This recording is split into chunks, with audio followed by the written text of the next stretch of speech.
All right. So just to kind of wrap up, or at least circle back around on session 1, and also for anybody that might be watching, or for later on if they want to watch again, you guys in your various places wherever you've been, I'm going to go ahead and share this image.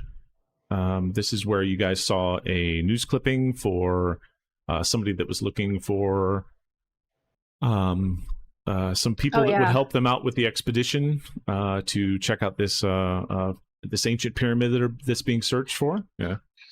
Hey, I'm sorry, just really quickly. I think maybe should we do a little intro so we can just do a round table of who everybody is?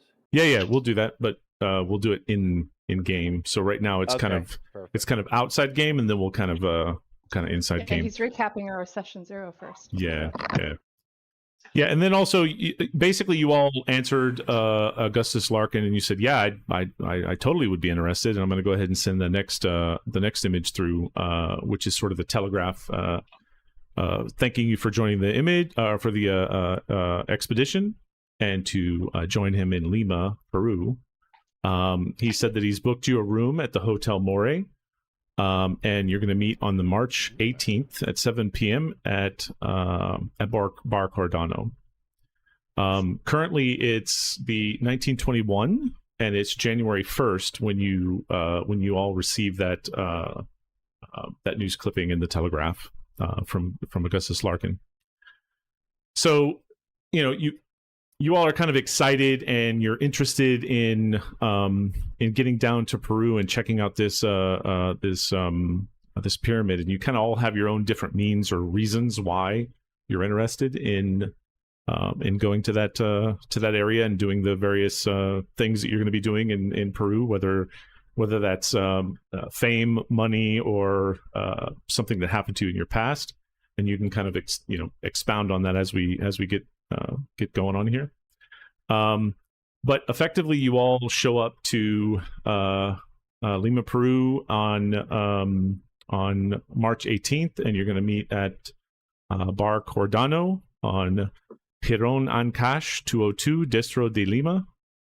So you all kind of go in there, and basically, I think what I'm going to do is, if you guys all open the combat tracker, I don't know if you guys have it open or not, but the way that initiative works in combat, wombat trapper, a combat tracker.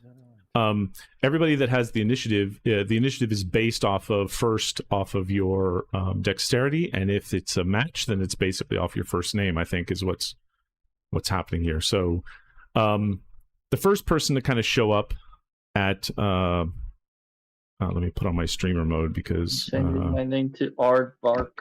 I don't want the Discord sounds to come through. My hit points don't look right. Let me see what's new. Wow, you are a delicate flower. I see. No that. kidding. Yeah, a third of the hit points is of everybody else. That's all right. Yeah, you. Unfortunately, your hit points are. Oh wow, 11 does seem really low. She's not 11. I'm sorry, 4. Yeah. Yeah, it says my max is 9, current 4 for some reason. Let's see what your character sheet says. You got the vapors from traveling all the way down to Lima. Hit points 9, because hit points are maybe based Alexandra off of. tripped me on the way out of the airport. It might be, yeah. I did what at the airport? Tripped me. Oh. I think you did. Generate characters. Let's see, what is hit points? Hit points are. So it shouldn't be the max? Hit points should be determined by the cumulative damage that you can take. Figuring your character by adding con and size and then dividing by 10. So your con and size is 90 divided by 10 should be 9. So let's. I don't know why your current says 4. So if you just yeah, there you go. Yep. I don't know why that did 4. Maybe the mouse was over that and something happened. I'll pick myself back up. Okay, I think so it should be multiplied by 10. That's what you think. The year is 1921, and the horrors of World War the war to end all wars still resonate with many, but it's beginning to fade at the dawn of what will become known as the Roaring Twenties and the start of the golden years of flight. People are anticipating The Kid, Charlie Chaplin's first feature-length film, which releases in less than 2 weeks. The Wang Wang Blues is one of the most popular songs on the radio. The California Golden Bears defeated the Ohio Buckeyes at the Rose Bowl less than 2 weeks ago. And articles begin to appear in various news agencies around the world about a new expedition to find the lost pyramid of Peru. You are one of the group of the people who are drawn to this expedition, but even as you make your preparations for your travel, there's no way you could have known what will soon be a sinister forces lurking behind the common facade that the world displays. Emerson, you'll be the first one that kind of shows up into the bar Cardano that night, and you kind of walk in there, and there's sort of smoke and people at the bar and some music playing in the background. Let me turn that down a little bit so that the stream gets it. There we go. Can you guys hear that? I got it on the RPG sound. And so, you're kind of sitting at the bar, you're looking around, and everybody looks like there's someone that's from this area.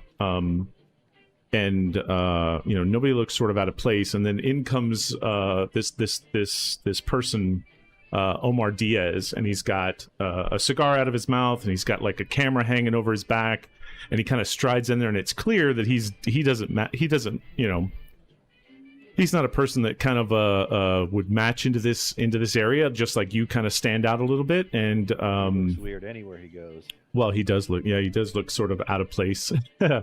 And you guys see each other and realize that you're probably both here for the same thing, as he kind of comes up to the bar and sits beside you. And if you want to go ahead and describe your character, Emerson and Omar, and then kind of talk to each other, you can kind of talk about your background and why you're here, and introduce yourselves to each other. Well, Omar probably just immediately tries and pulls out like a half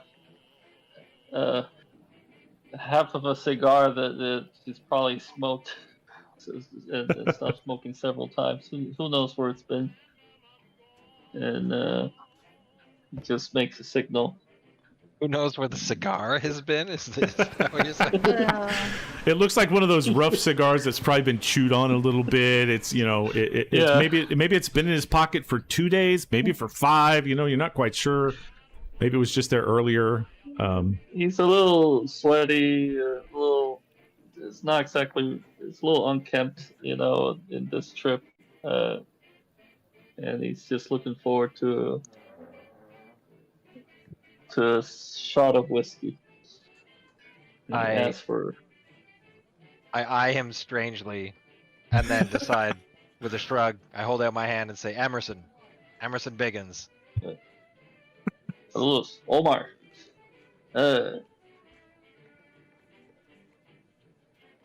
You're from around here? No, of course not. What am I talking? You came for that thing, didn't you? Yes, that thing. I'm here for the thing. I don't believe a word of it. I'm here to disprove it. Well, I care not. I don't care one way or another. I'm just here to take some document everything we see. I sort of let others decide whether they believe what they see or not. As you guys are kind of talking at the bar, in comes a young lady from clearly not from this place. Her name is Virginia. Obviously, you don't know that yet, but Virginia comes in and kind of like, Virginia, you come in here and you see that there are two very standout kind of guys sitting at the bar, and most of the other people here are clearly from this place, and these two are not. I go up next to the two people, and I gesture to the bartender to see if I could get a drink. And The then I bartender says, say, "Yes, ma'am," and he goes, "How can I help you?" And he kind of wipes in front of you because it's kind of dirty from the person before, and takes a glass and he goes, "What kind of drink would you like?" "Can I get a scotch, please?" Ooh, a scotch for the lady. Scotch Yes. on the rocks. So you guys see this this young lady kind of stand up beside you guys. Obviously, is kind of standing out, and she's ordering a scotch on just a scotch plain. The bartender kind of pours a nice deep shot to you and says, "Here you go," and goes down the bar and like orders the next. I raise my cup and say salud. So I got some ice in it, right? Oh yeah, if you want ice in it, you can have ice Scotch in on it. the Yeah, rocks, yeah, please. yeah. Definitely, shake my lots of head. ice. Waiter, Shake my I'd head like to and sip say- it, please. It is a crime to add ice to that.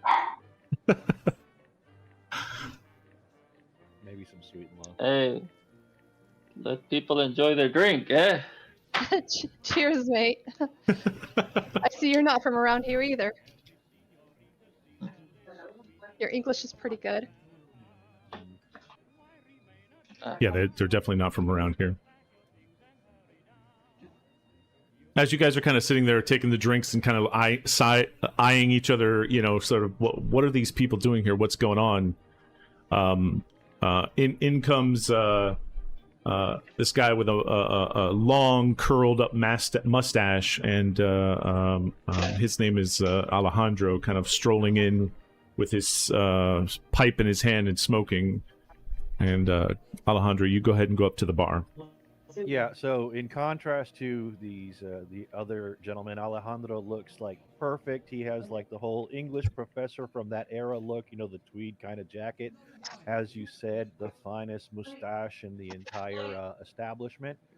And I guess I can kind of see, and you know, and gentlemen. It looks like ladies, his suit is like pressed. It's very nice. Like it's oddly almost right out of the store. It's not. Oh, It doesn't yeah, have yeah, like the creases like it's brand new, but it's definitely well kept. I'm dressing to impress today, you know. So yeah, it's my good suit, my church suit. But yeah, so I kind of make my way up, and Madam, gentlemen, Alejandro, I hold out my hand to shake theirs, and I'm gonna order. Let's see, we're in the 20s, right? We're in the 20s Lima, Peru. Oh no, you look like you came right out of the revista, man. Where- Thank you, kind sir. And you look like you've been sleeping in the back of an old taxi. The bartender says Wow. bartender says the bartender says our most famous drink is the pisco sour, if you'd like to have a couple of those. I'll take a double one of those, sir. Thank you. Oh. He goes back in the back, grabs a double glass, and mixes the drink back behind you and passes it over. It's quite strong. Excellent. I think he's the one who's going to be sleeping in the back of the taxi after tonight. We're not sharing the back of your taxi, sir. And as you're kind of like sitting there talking, then another young woman comes into the front. She's got glasses on and looks like she came straight out of a college or something. She sort of looks like a student. And her name is Bessie. And Bessie, you come up to the bar as well. So Bessie approaches the bar. She has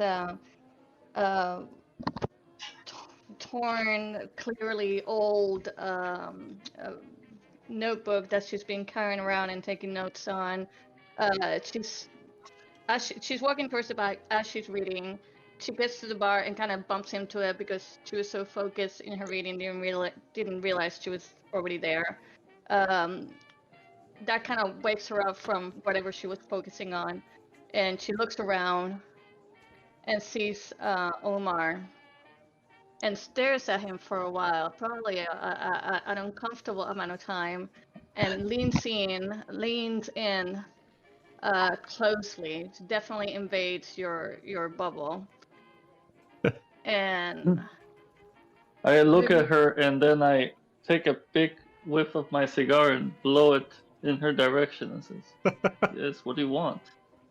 she kind of waves off the smoke. Doesn't seem to bother her very much. Remarkable bone structure. It's very odd. your face is not how do I say Convention. I mean the shape of it is it's What are you strange. talking about? Tell Everybody says I have a baby face. um baby face maybe. Did your parents ever tell you that they dropped you on your face when you were little? Jesus. Look at this one, man. Wow, she's spicy. You know, The bartender says that. He goes, "Wow, she's spicy." I've taken pictures of better looking bros than you. You know that? Wow, we're all making friends already. Oh, Pretty- pardon me. I didn't. I'm sorry. I don't talk to people that are alive very often, and I can be very socially awkward. My apologies. So I turn around, kind of embarrassed, and look at the Yeah, bartender. we all look at each other like, okay.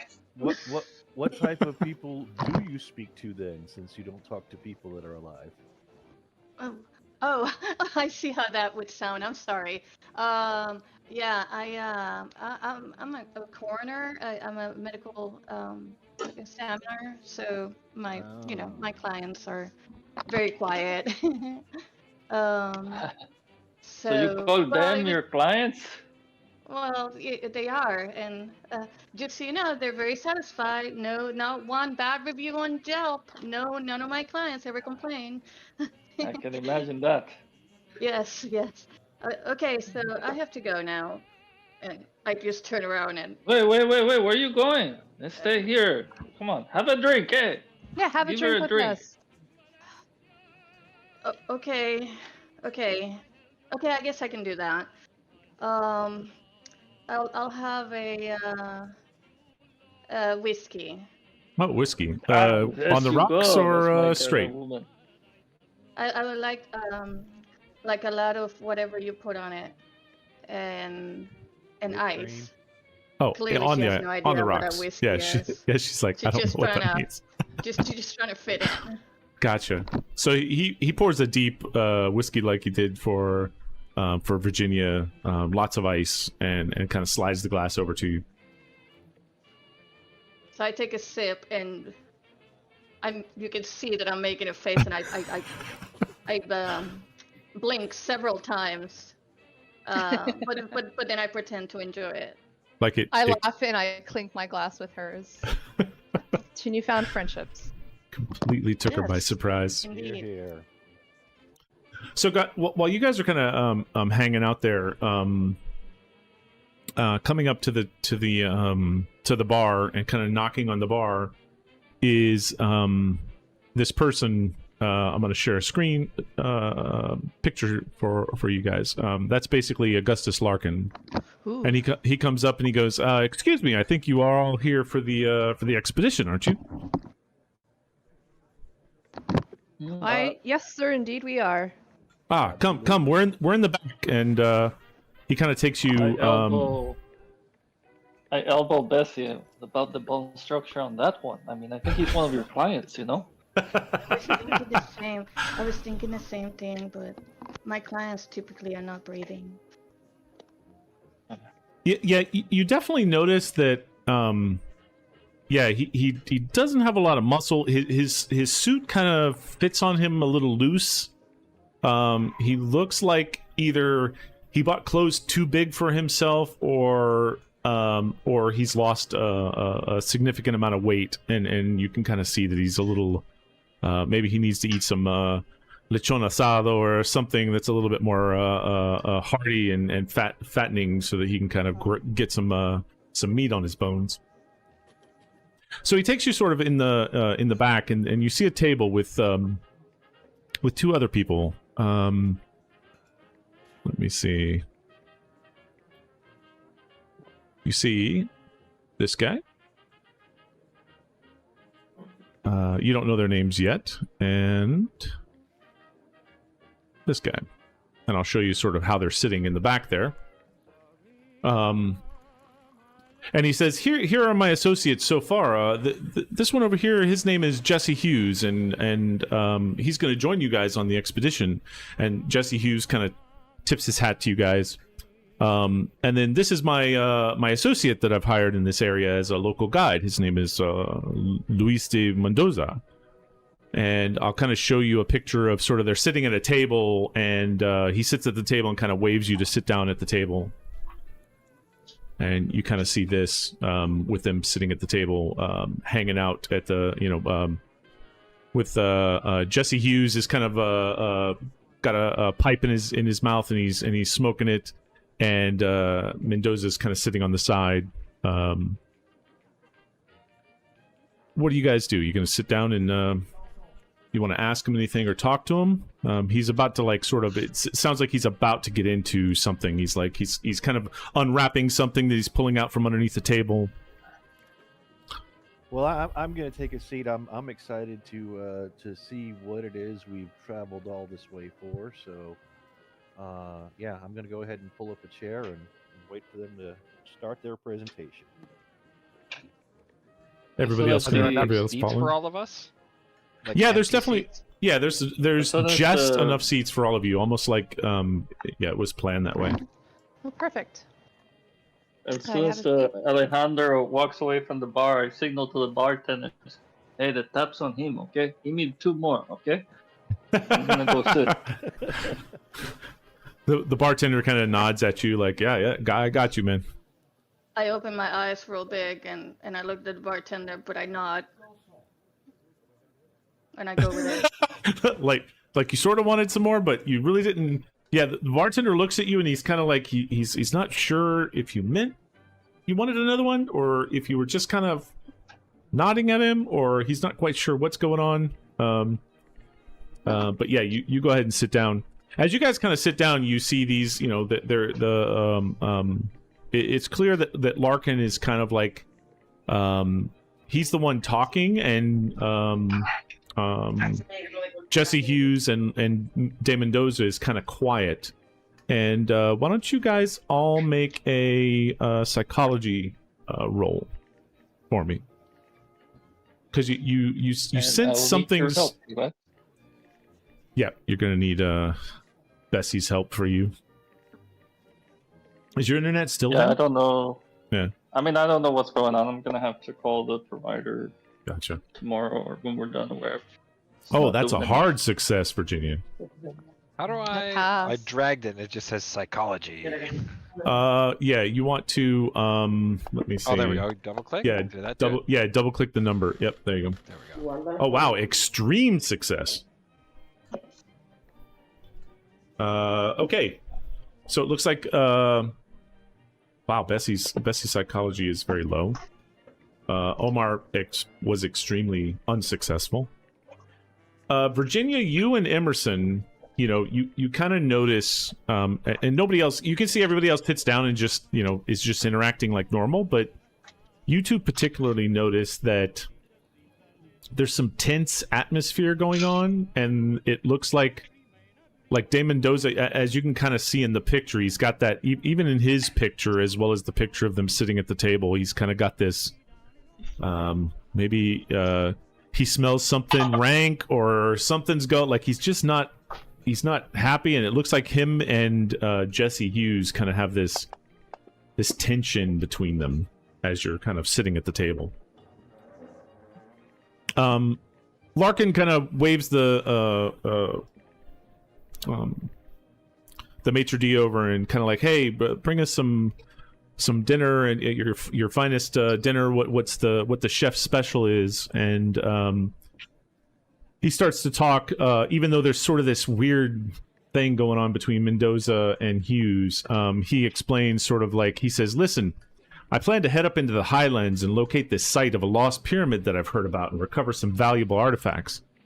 I'm kind of like, I'm funding this this expedition, and I'm hoping that you all are experts in your own fields and will help me to document and be able to understand what this pyramid is all about. I've done some research and I've done some investigations, and There was this alpaca farmer that I know that his grandfather recovered these artifacts from this pyramid, and I bought them from that alpaca farmer, and he kind of like lays them on the table. You can kind of see them in the picture, but I'll show you a I'll show you a bigger version. There is a cup that he kind of puts on, a golden cup that he puts onto the table. And there is a pendant that is a face of a man holding in his hands two staves from the left and the right. And they're both, they're both gold and inlaid and very ornate.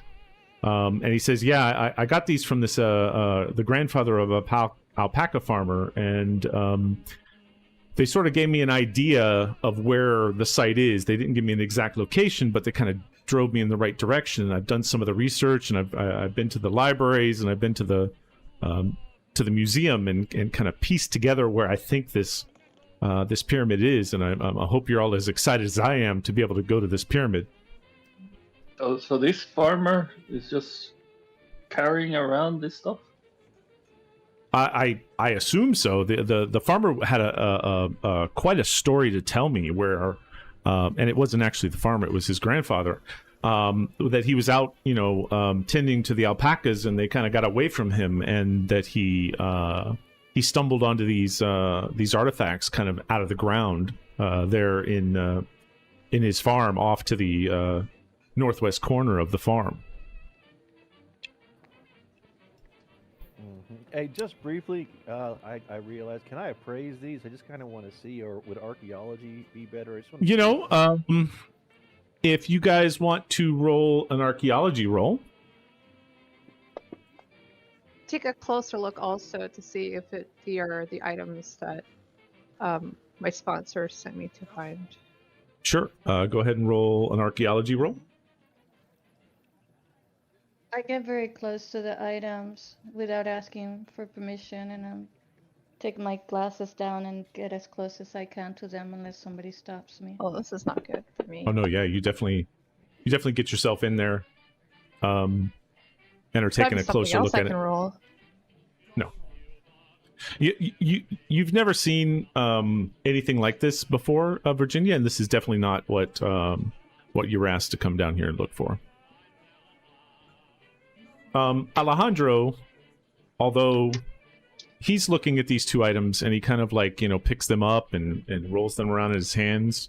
I'm going to go ahead and unidentify these. What he notices is the cup is actually Tiwanakan from the 5th century. And the artifact looks like it's Incan from the 15th century, so from two different periods of time and two different, completely different people, or set of people. From what period? As I suspected. One of them is from the 5th century, and the other one's from the 15th. Yeah, and 15th century. Yeah. So one is from 5,000 something, and the other one's from 1585 or 15 something. You're not quite sure where. You do remember like researching some of these in at least you were very interested when you were thinking about going to Peru. You did some research in your local museum about Tiwanakan and Incan and Peruvian artifacts and places and people. So you do remember reading about these things, and the symbols that are on them match some of the symbols that you remember seeing on the books. You don't remember seeing these cups, like this cup or this particular pendant, but you know that they're from those particular areas.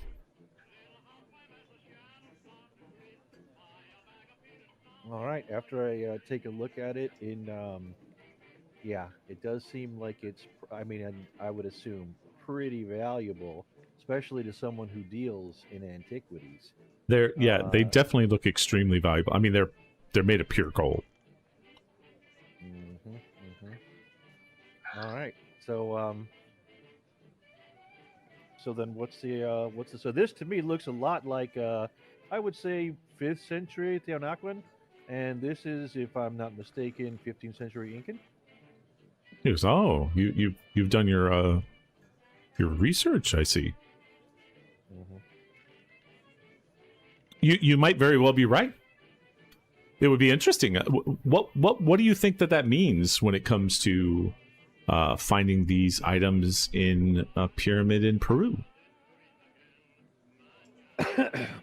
Well, I believe it means that there's probably other interesting artifacts that we can dig up if we have a location somewhere to go to. Is that what we're here for? Yes, in fact, I'm hoping that the pyramid that I'm looking for is the pyramid that these artifacts came from, and I believe that those that the pyramid is in the highlands near Lake Titicaca, somewhere near Puno, just south of us. If you know the region. Certainly. Well, I'm no historian, but from what he just said, wouldn't this be coming from two different pyramids? I was, yes, interesting observation. I was wondering the same thing. Yeah, he makes Why a would good they point. come? Why would they come from the same pyramid? Who's got the? Let's see. Who's got the best psychology? I think Emerson does. Emerson, why don't you roll a psychology check as they're asking? Okay, so as he's sort of talking to the crew, and Emerson, you're kind of sitting back and listening and watching. You clearly can tell Mendoza's like eyeballing Hughes, like he doesn't like Hughes at all for some reason. But besides that, you notice that something, when Larkin's like responding, he's got these tics about him, and he kind of says something, and when he says something, he kind of when he looks up to the left, it's memory, but up to the right, it's something else, and it's clear that what he's saying is somewhat true, or at least some of it is, but there's something that he's it's not the complete story, let's say.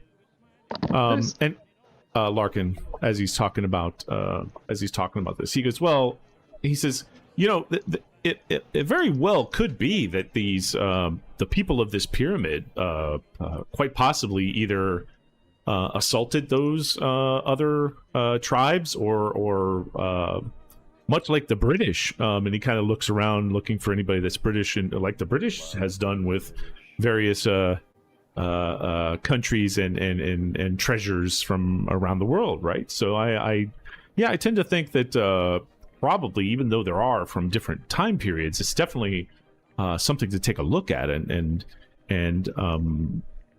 I have done my research on this pyramid, and I'm very excited to get you guys down there with me to help you check it all out.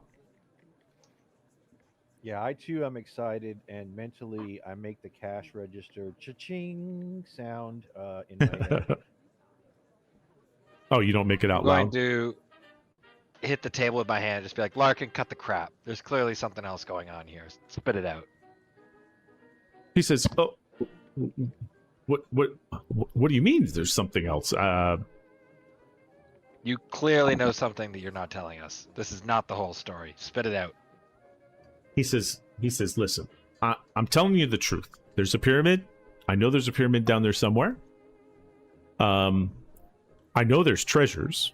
I know some of you here might be interested in those treasures, or maybe in documenting those treasures." And when he says you're interested in those treasures, he kind of like looks his face over at Alejandro and Emerson. And when he says some of you might be interested in, taking pictures of those treasures or this particular people, and being able to be the one that publishes those photos somewhere, and he kind of looks over at Omar, and he says, I'm not quite sure what the others have in store for why they're here, but I tend to think that we all could get wealthy by going down there and just finding out for ourselves. Well, sir, you've talked me into it. I'm in. He said, honestly, Alejandro, I don't Curiosity's got me. think that I would have had a problem with you, because I knew when I researched you after you said you were interested, you looked like the kind of guy that would be ready for this. I am. My mustache is freshly waxed, and I'm ready to head into the jungle as a proper gentleman. Omar starts chewing on his cigar and says, "You know, seems very risky. How much are you going to mitigate that risk in advance?" He said, well, the mitigation of that risk is sitting right at this table. And he kind of like waves at everyone. And let me see. Probably who would be sitting closest to him or right next to Mendoza? I was the first one to sit, so I'll say I took the chair right next to the. You took that chair. Let's see. What is one of the skills that you could roll? Annoyance.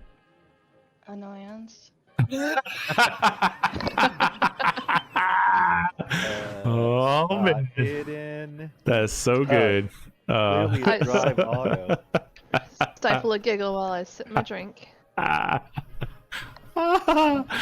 is so funny. Yeah, why don't you do a sort of a spot hidden, being close to him like that? Okay.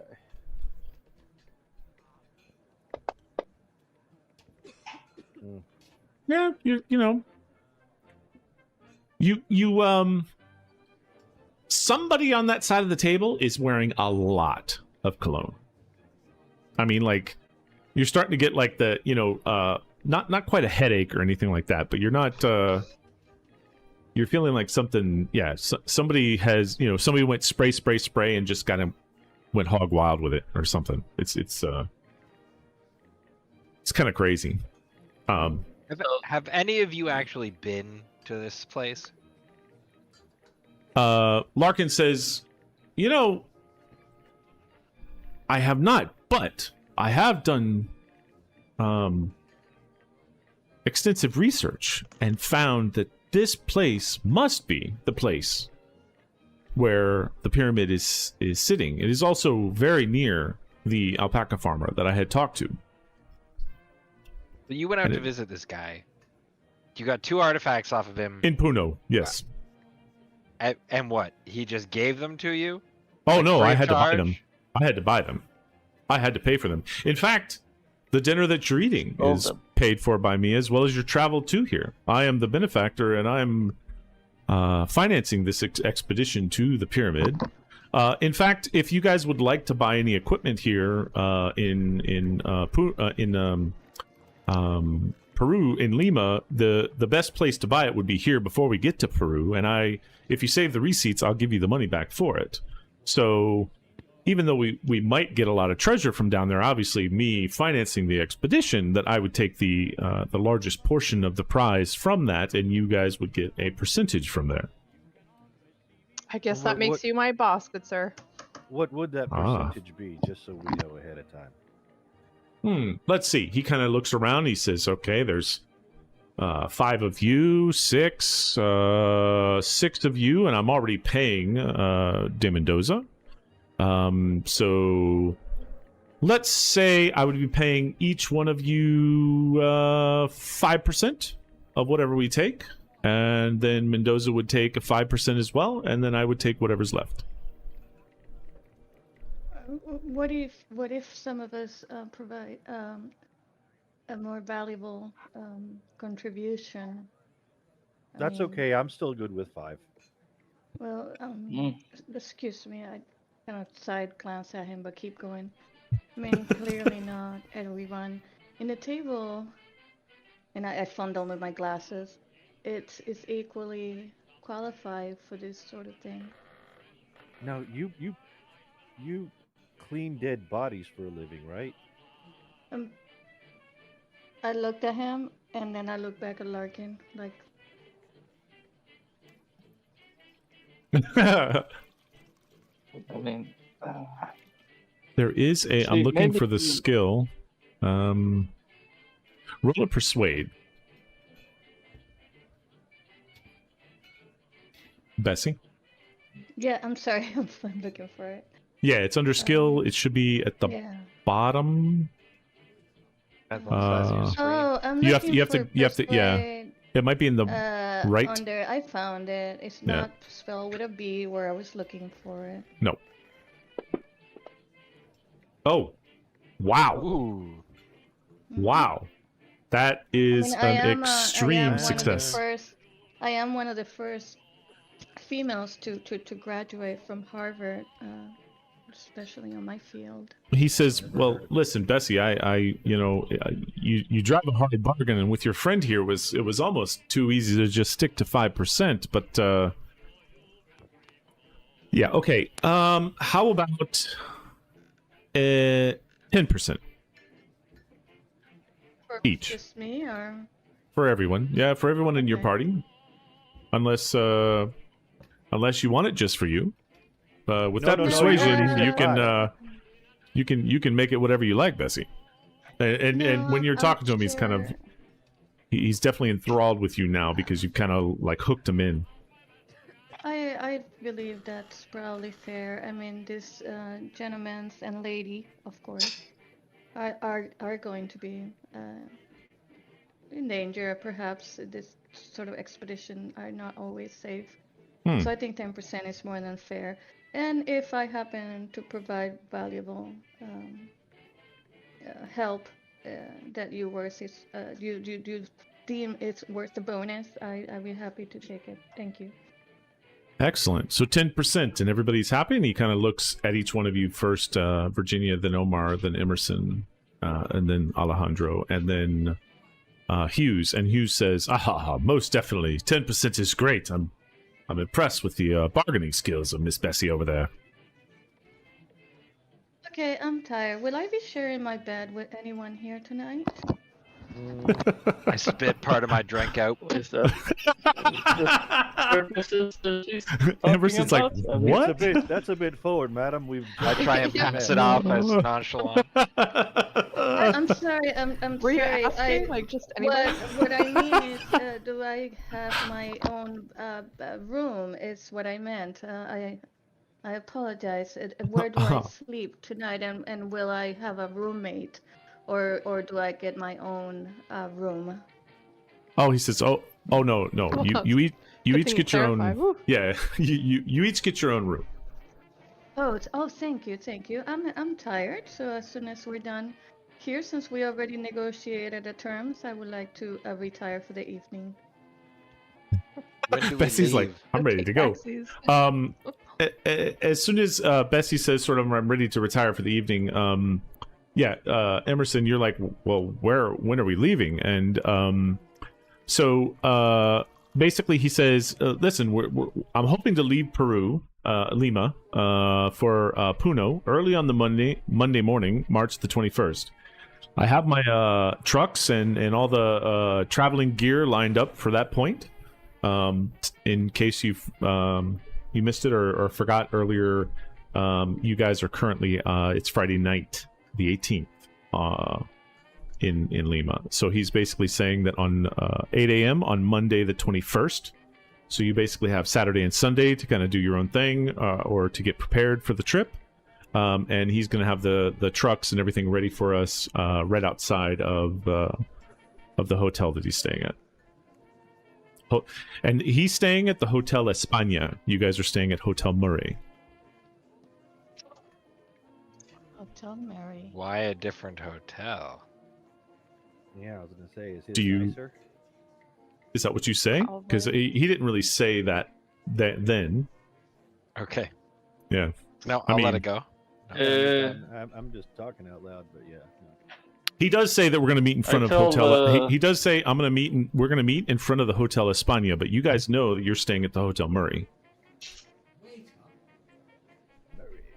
All right, so 2 days to get our You stuff. know, I should take some pictures of these artifacts. He says, "Oh, by all Mind? means, yeah, no, go right ahead." Oh no, the lighting is no good here. I have to take them to my room and Uh-huh. I see what you're doing there. I mean, it's up to you. Why don't you roll a persuade roll? I'll need You help can with that persuade one. him to keep the artifacts. Okay. Yeah. Well, he knows it's just going to be for, he'd say just for a couple days, but yeah. I'll need Bessie to help me with that. Oh yeah, Bessie, Oh, you're yeah, gonna have yeah, to I roll that. forgot. Yeah. I That's forgot right, too that yeah. you were. I forgot you're not online. Come on, Bessie. Yeah. Oh, You failed. My you fault. failed My bad. horribly bad. He goes, my good man. If you'd like, maybe Sunday before we leave, I could meet you outside in the middle of the day so that you can take pictures somewhere where there's lots of light, or we can meet together and I'll bring those artifacts with you. So, you let me know which day, Saturday or Sunday, and what time, and I'll be here at the Hotel España either way. You can come to me as well, and we'll take these. Fine. I understand. Yeah. I understand. In the meantime, Omar, you I can, need some extra film and a few extra light bulbs. If you can pay for that, I'll appreciate it. perhaps a yes. bath. He goes, like I said, anything that you need, please, all of you, any of you, whatever you want. I'm going to go ahead, and one thing that I did find from last session that I didn't realize was around, I'm going to put it in the chat, is a normal equipment list that's listed in the handbook. It's not in the items because it's just equipment and you can just write it in normal, but there's also like melee weapons and some other stuff that you wouldn't find in the items, which only has specific weapons. It also gives you an idea of how much train fare is, air travel, if you want to send a telegram, anything like that. So you might want to drag that onto your bar at the bottom, shortcuts, so that you have that sort of like to open up whenever you're going shopping or you'd like to buy something or get something. Already there. No. Bat wing bow tie. All right. Oh, yeah. I'm gonna go refresh my drink. I'm gonna hit the bathroom, and I'll be back in 2 shakes of a deer's wig. Oh. Did we get to figure out why all the items were weapons, or or Well, did we not figure that one out yet? This one says cotton crepe negligee, so they're not all weapons this time. Okay, good. Right.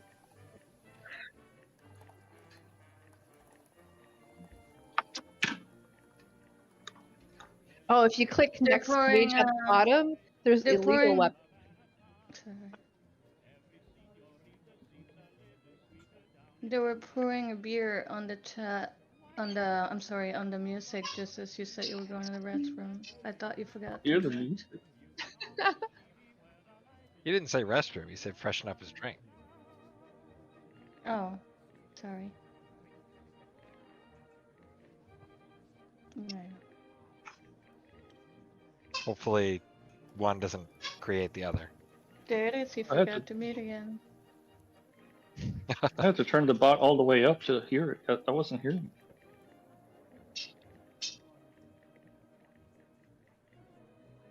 Oh, it's fine.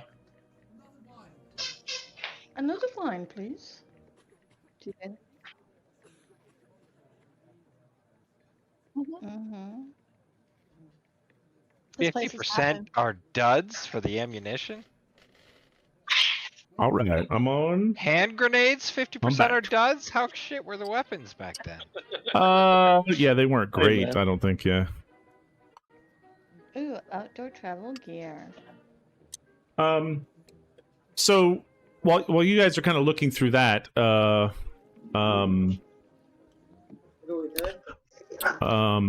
Jesse Hughes kind of asks Larkin, kind of, well, you said you've done all this research. Can we see any of it, or do you have a map that we could see, or where we're going, or anything like that? And Larkin says, "Oh, my good man, you can never be too safe. It's all in my head." And he kind of like taps his temple. Mhm. He says, "I have a very good memory. Do not fear. The problem is that we have lots of people that might want to go there and take the treasure for themselves. So I've been trying to keep that on the down low. Any of the information or maps or any kind of consolidated research information that someone might take and then use against us to be able to block us from getting to where we need to go." So nobody kill him until we get there, okay? I start laughing. Let me see. Let me roll something on that one. Oops, that's the wrong one. I'd be able to tell who killed him and how. Yeah, Oh, you that's- were being funny, no? In the dining room with a candlestick. Ha, ha, ha.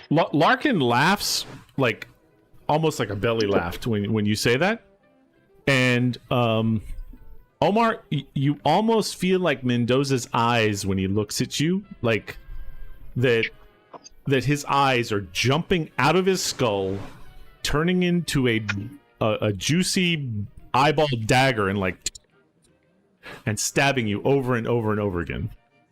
Like he's giving you like the stink Like eye. that. When you said that. But Larkin's laughing pretty heavily on that one. I keep chewing on my cigar and looking at him. Yeah, like I did exactly what I wanted to do. Larkin does say that there's going to be 3 trucks and some drivers to get us to the city of Puno. So, you don't have to worry about carrying too many heavy things. When we get to Puno, we'll then gear up and head to the pyramid from there. And if that's all that you guys need, I'm kind of feeling a little I'm kind of feeling a little under the weather right now. I'm not feeling all that great, Oh, no. That sounds like a great start to a Is long there day. anybody here that has a high medicine?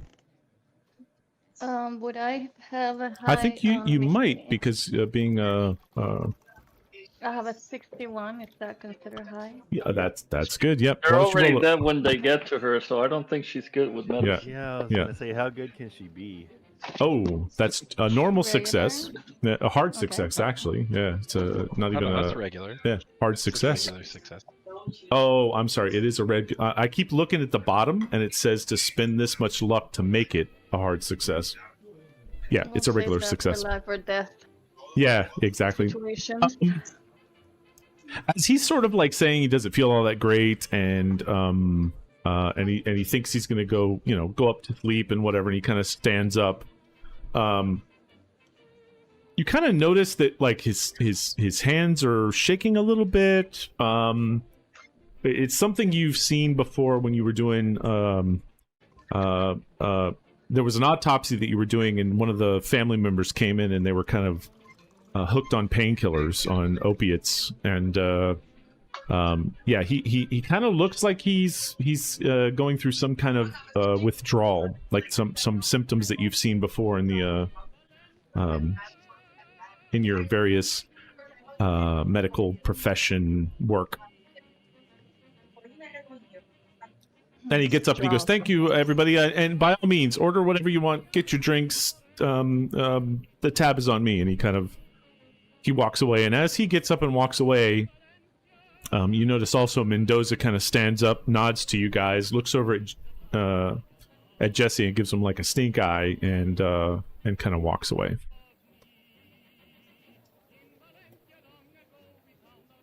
Is there a place that we can buy things around here? Did they tell us where we were gonna sleep? They And I did. looked Oh, you- around at everyone. You have a Oh room yes. at Hotel Murray. Yeah. Does anyone know how to get there? In fact, before you guys came to the bar, like before this all transpired, you guys had all gone to Hotel Murray, kind of dropped your bags off, got your room, Oh. got yourself situated, and then came to this bar. Emerson, knowing this, just raises one eyebrow at her, in sort of like a "What are you fishing at?" kind of way. What is going on here? I start to walk away, and I get to the door, and then I stop and turn around like I forgot something, and then I look at everyone, Jesse, and I say, and Jesse says, Good night. Jesse says, "Excuse me, no, come back, Bessie, come." Now that Larkin and Mendoza's away, I mean, we're kind of the members of the hired people that are doing this expedition. I'd like to have a drink maybe and get to know you guys. Team meeting. I guess that's okay.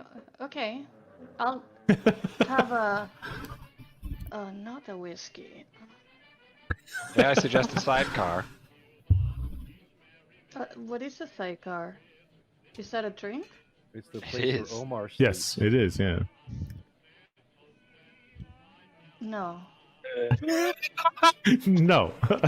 Actually, quite comfortable. Je- you know. Jess- It's fruity. yeah, It's Jess- orange and Jesse says it would be a little bit more flavorful than just a whiskey. It is quite a hit though. Then yes. Excellent. So Jesse says, kind of waves to the bartender, and he comes over and asks everyone for another round of drinks if they would like to have it. Ordering Bessie a sidecar, and says, "It's excellent to get to know you guys and see who else is on this expedition. So, what is he each the one of you who doing was here?" Looking at me. No.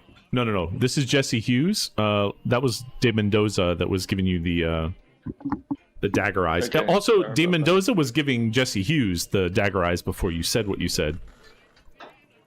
Okay.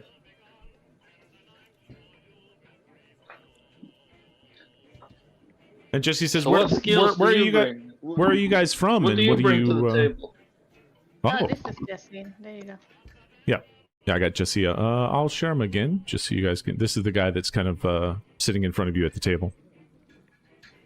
He says, "Well," and he kind of looks around, almost like looking to make sure that somebody's not around, and he kind of leans into you guys. He goes, "Listen, I'm not sure I totally trust that Mendoza guy. Can I trust you guys?"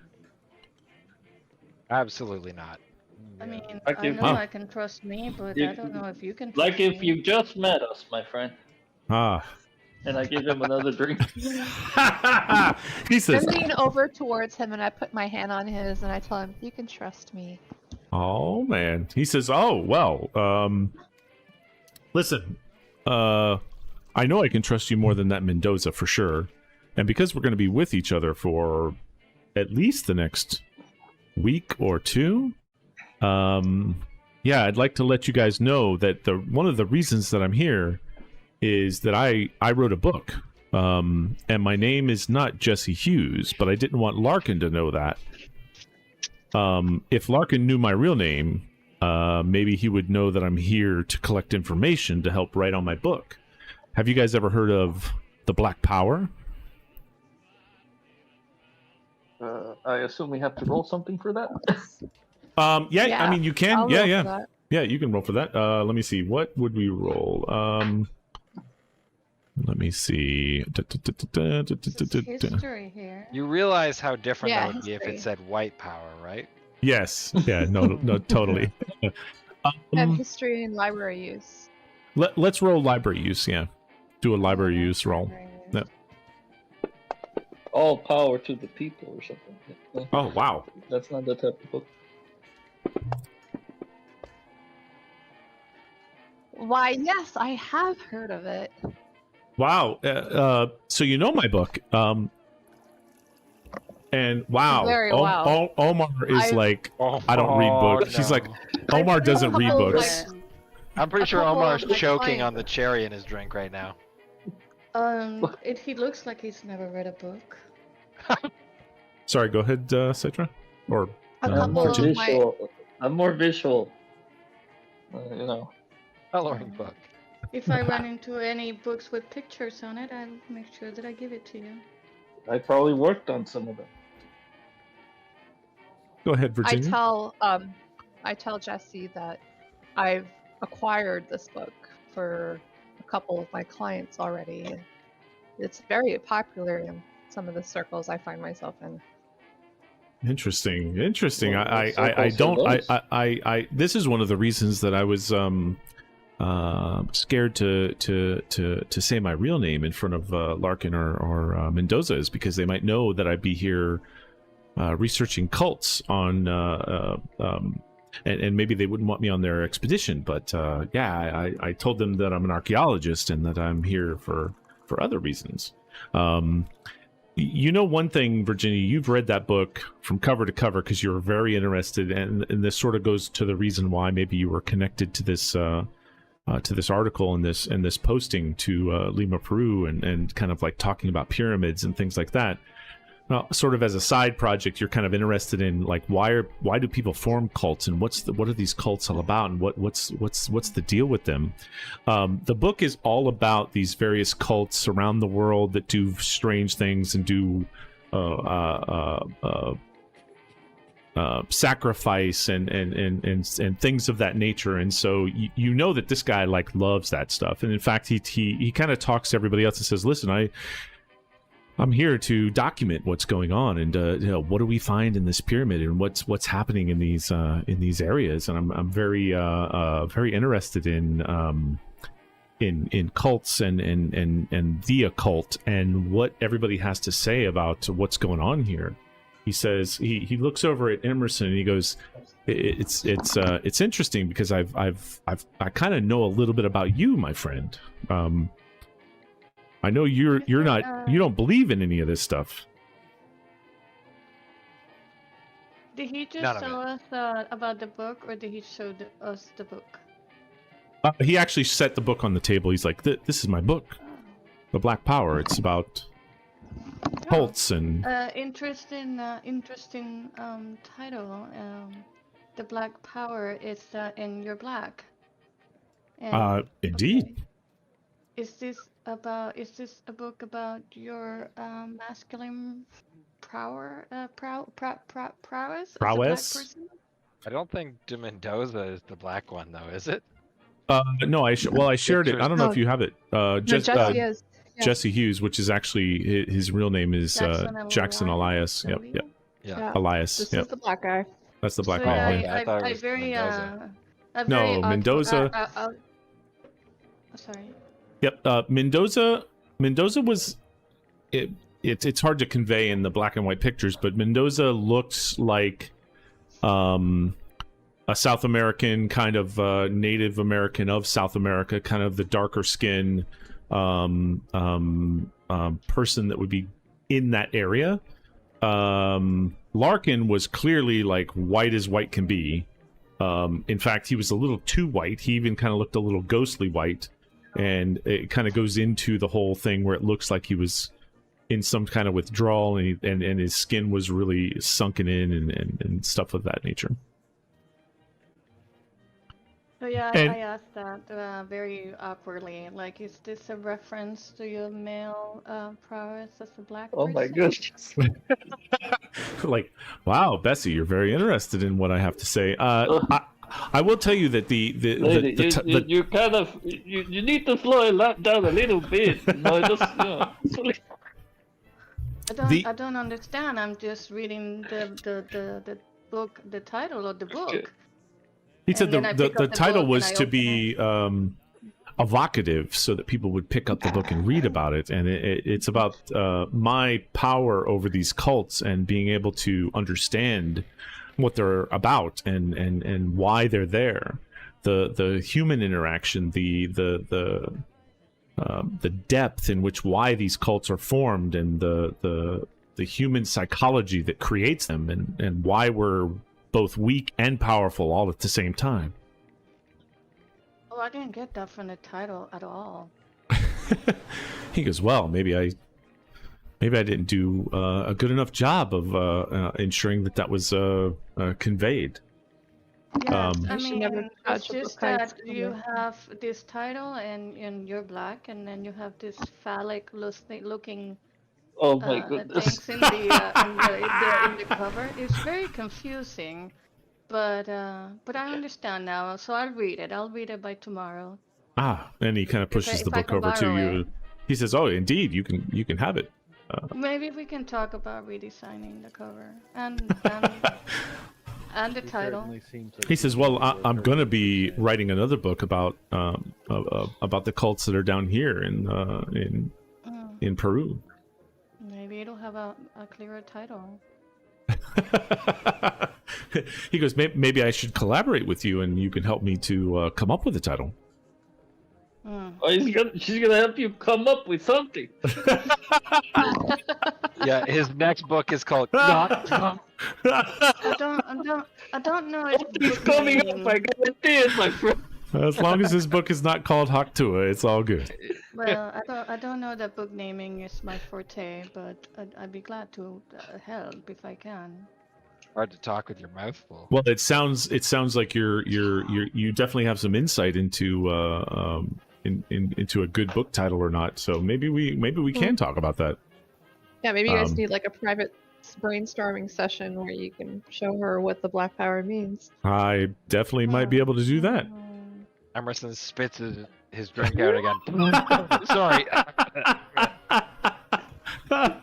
And in case it's not Emerson's clear, probably rethinking Virginia's that he's comment live-streaming this one. completely goes Jackson, over that you said. Jackson Elias looks like he's flustered at all of this conversation, and it's clear that he's very interested in the book and what's going on, and like this the direction that the conversation he kind of looks down, and he's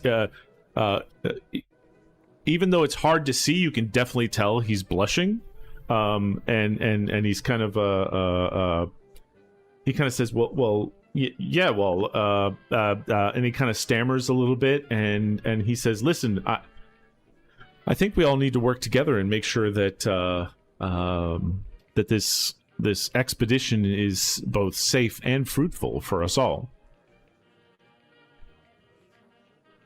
Bessie's oblivious to any innuendo And or and flirting. gotcha. He says, I've been down here in Peru for quite some time before this meeting. I've been here for nearly a month now, doing my own research and look into what's going on and the cults in this area, and starting to make some notes. And he kind of pats his notebook about the various things that are here.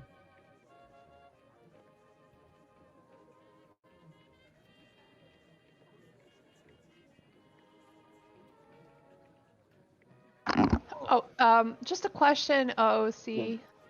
Yeah. So when we pass certain skill checks, then we can check the box next to them, right? So when we Yes. get to the end of Yes. the session, so it Yes. doesn't. We just need to pass it, and then we can check it, and then we can. Yeah, possibly in fact, everybody. level Yeah, up later. one of the things that all of you should do is in your character sheets. There's a checkbox beside each skill. So if you actually pass a skill check, then you want to check that checkbox. So it's a red box. I passed one yet. No, you haven't, unfortunately. I'm sorry that I'm being such a bad dialer So if I roller. smoked that psychology roll with an extreme success twice, what do I Yeah, get you anything just- extra for that? Or? No, Just you one just check. get one checkbox. Yeah. Okay, all right. If it makes you feel any better, I think I only passed one skill check, but it was a good one. It was the one that So another I thing. don't know. 10%. Yeah, you should check that for sure, Bessie. Sorry. The So on the more, sorry, go ahead. yeah, the medicine check you should have checked. The other thing, before we get back into Elias and sort of what he's talking with you guys, you can use luck to help you to make a roll, and at the end of a session, like at the end of tonight, even though it's not the end of a scenario, you can, at the beginning of the next session, we will roll and see if you fail your luck roll, and if you do, you get 1d10 luck back. So every time we play, you could potentially get 1d10 luck back. Just to let you know sort of what's at stake for spending it and receiving it back. And at the end of a session, when we finish this sort of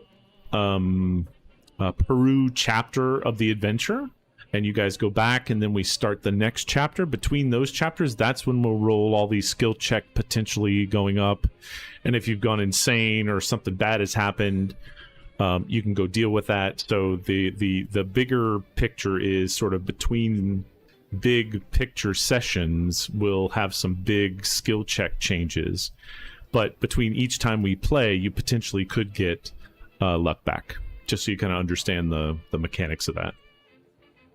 And Omar, what were you going to say? I was gonna say, back in game, on a more serious note, did you notice anything about these artifacts? I mean, what could you tell from them? Yeah, they look like really nice artifacts, and it makes me excited to go see the pyramid. But I'm not sure that they actually came from that pyramid, because all the research that I've done, that pyramid is older, or potentially older, than some of the artifacts that we found. But that doesn't mean, that Larkin is What wrong. do you know about this pyramid? What's special about it? I mean, I heard there's pyramids all over this area. No, 100%. And yeah, I'm not sure what's special about this pyramid. I do know one thing, that this pyramid has not been found yet. It's an unknown pyramid, so it hasn't been explored. It hasn't been found. Nobody knows about it. Nobody's been there.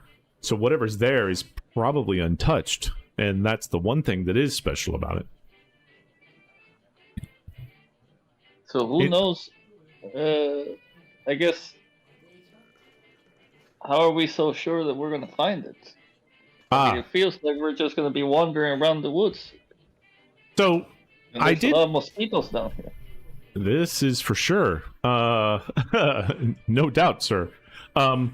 I did talk to a Professor Sanchez from the National University here in San Marcos, and he was definitely interested in joining the expedition. And apparently, he has a lot of information in his museum that maybe Larkin.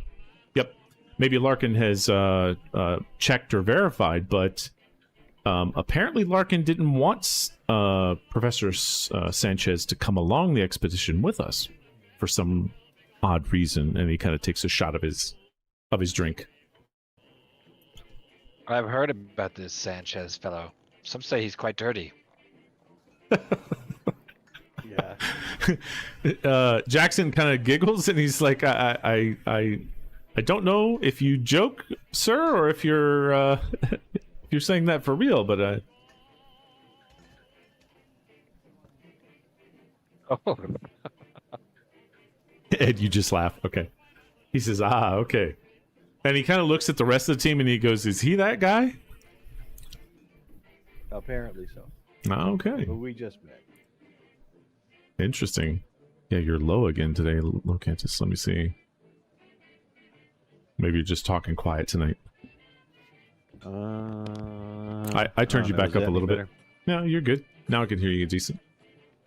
I just want to make sure I can hear you when you're talking. Oh. Go ahead. I think I'm good to go then. You're good to go? Another drink. Oh yeah. He goes ahead and orders another drink, and he says, listen, oh, there you are. Hey. Welcome back. Larkin kind of he says, listen, another thing about Larkin, and those, I don't know about that Mendoza guy. He really makes me feel weird. He gave me these strange looks and everything, and but anyway, Larkin was trying to get locals to join the expedition, but he was not able to find anyone, and that's one of the reasons that he had to publish in a newspaper and find people outside of Peru. So yeah, there's a strange feeling of the locals that they believe that the area that we're going into is haunted or has monsters or something. Well, it sounds pleasant. I mean, I would argue that locals, the indigenous people have stories about buildings and pyramids all over the place. So I'm not too concerned with it. But I've been traveling quite a bit. So if we're done here, I'm gonna go ahead and head up. Oh, Okay. He says, well, I myself am not much for monsters, so Well, I'm curious. You've definitely piqued my curiosity. Do you have any more information about that? I Or said good day, sir, when I perhaps- walk off. Okay. perhaps the Alejandro bartender goes can back tell to his me room. more. He says, oh no, the bartender absolutely, well, I don't know about the bartender, but I know that I've heard from various people around Puno that Mendoza is sort of attached to these monsters in some way, and that these monsters are sort of like the chupacabra. They're sort of monsters of unknown origin, and people Hey, what did whisper you about say? them. The chupacabra. And Omar crosses himself and like, oh, don't talk about that thing here. Is that here too? He goes, oh, I'm sorry. And he kind of looks around like he might have scared somebody or something. He goes, listen, it's not them. There's a name that the locals have given these monsters, but it's not that name, Omar. He says, calm down, Omar. We hopefully we won't be finding those out in the pyramid. I Oh, sure well, hope not. He said what we're gonna the name of it is it's called the Kairasiri, and that's what they call the folklore of these and that they suck the body fat from people or something strange like that. I don't get it, because I think it's more that there's a cult out there maybe cutting the body fat from people, and they're making it seem like it's monsters. And I tend to think I want to find those people and bring them to justice, or at least document why they do it. Interesting. Yes, it's very interesting, especially only if you believe in monsters is it more interesting. But I don't believe in those such things. I believe it's people behind this, and that it's, in my book, as you read, Virginia, that there's people out there that just do bad things, and they try to hide behind the facade of a monster. Indeed. And the mind can be quite powerful. Chupacabras is real. They can. Okay, it's real. I'll tell you. Yeah, he says I don't believe they're real. I don't think Emerson does either. Do you? The accent makes that fear so much better.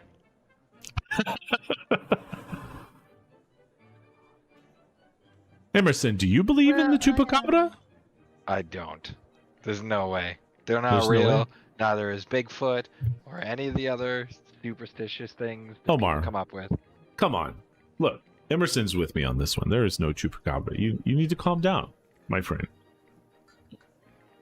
I'll show you some pictures I have at can't home tell on this. you. I can't tell you if monsters are real or not. But I have done autopsies on hundreds and hundreds of bodies, and I have encountered things that I cannot explain. Bites that don't seem human. Wounds that, no matter how hard I tried, I could not identify the cause of the wound. Jackson is, when you're talking about this, he's kind of leaning in, and he's got his notepad, and he's kind of making notes and stuff. He's like, interesting. It's curious. Do you think these cults use the coca plant, or use some kind of local herb or medicines that cause the wounds to never heal? I mean, that could be the change that people need to be able to do better medicine, or different medicine, or something that could cure any of our ailments, or maybe even some of our problems with the psyche. That's the kind of thing I want to dig into and learn more of. I don't know. I have seen very strange things. Like, have you ever heard of someone having a sort of tattoo on the inside of a body? Inside of a body? No. I've never heard of that. Would you believe me if I told you that I have seen this? No. I would say that chances are somebody had it on the outside and maybe had a wound, and the surgeon maybe mistakenly sewed the flesh back the wrong direction. I'm not sure what the answer would be, but I guarantee you, and I think Emerson here would back me up, that most of these fantastical ideas that people have behind things are just mundane answers that just happen to spark our imagination. I guess that makes sense. I guess it makes sense that a Harvard graduate with years of experience would not know the difference between skin being placed backwards on a body. And a dog bite. And a dog bite, yeah. So He says, I believe that Larkin and Mendoza are involved somehow with this cult that I'm researching. But I'm not entirely sure why or how the pyramid relates to it. But I think the pyramid is sort of the main focus around why we're having to worry about this.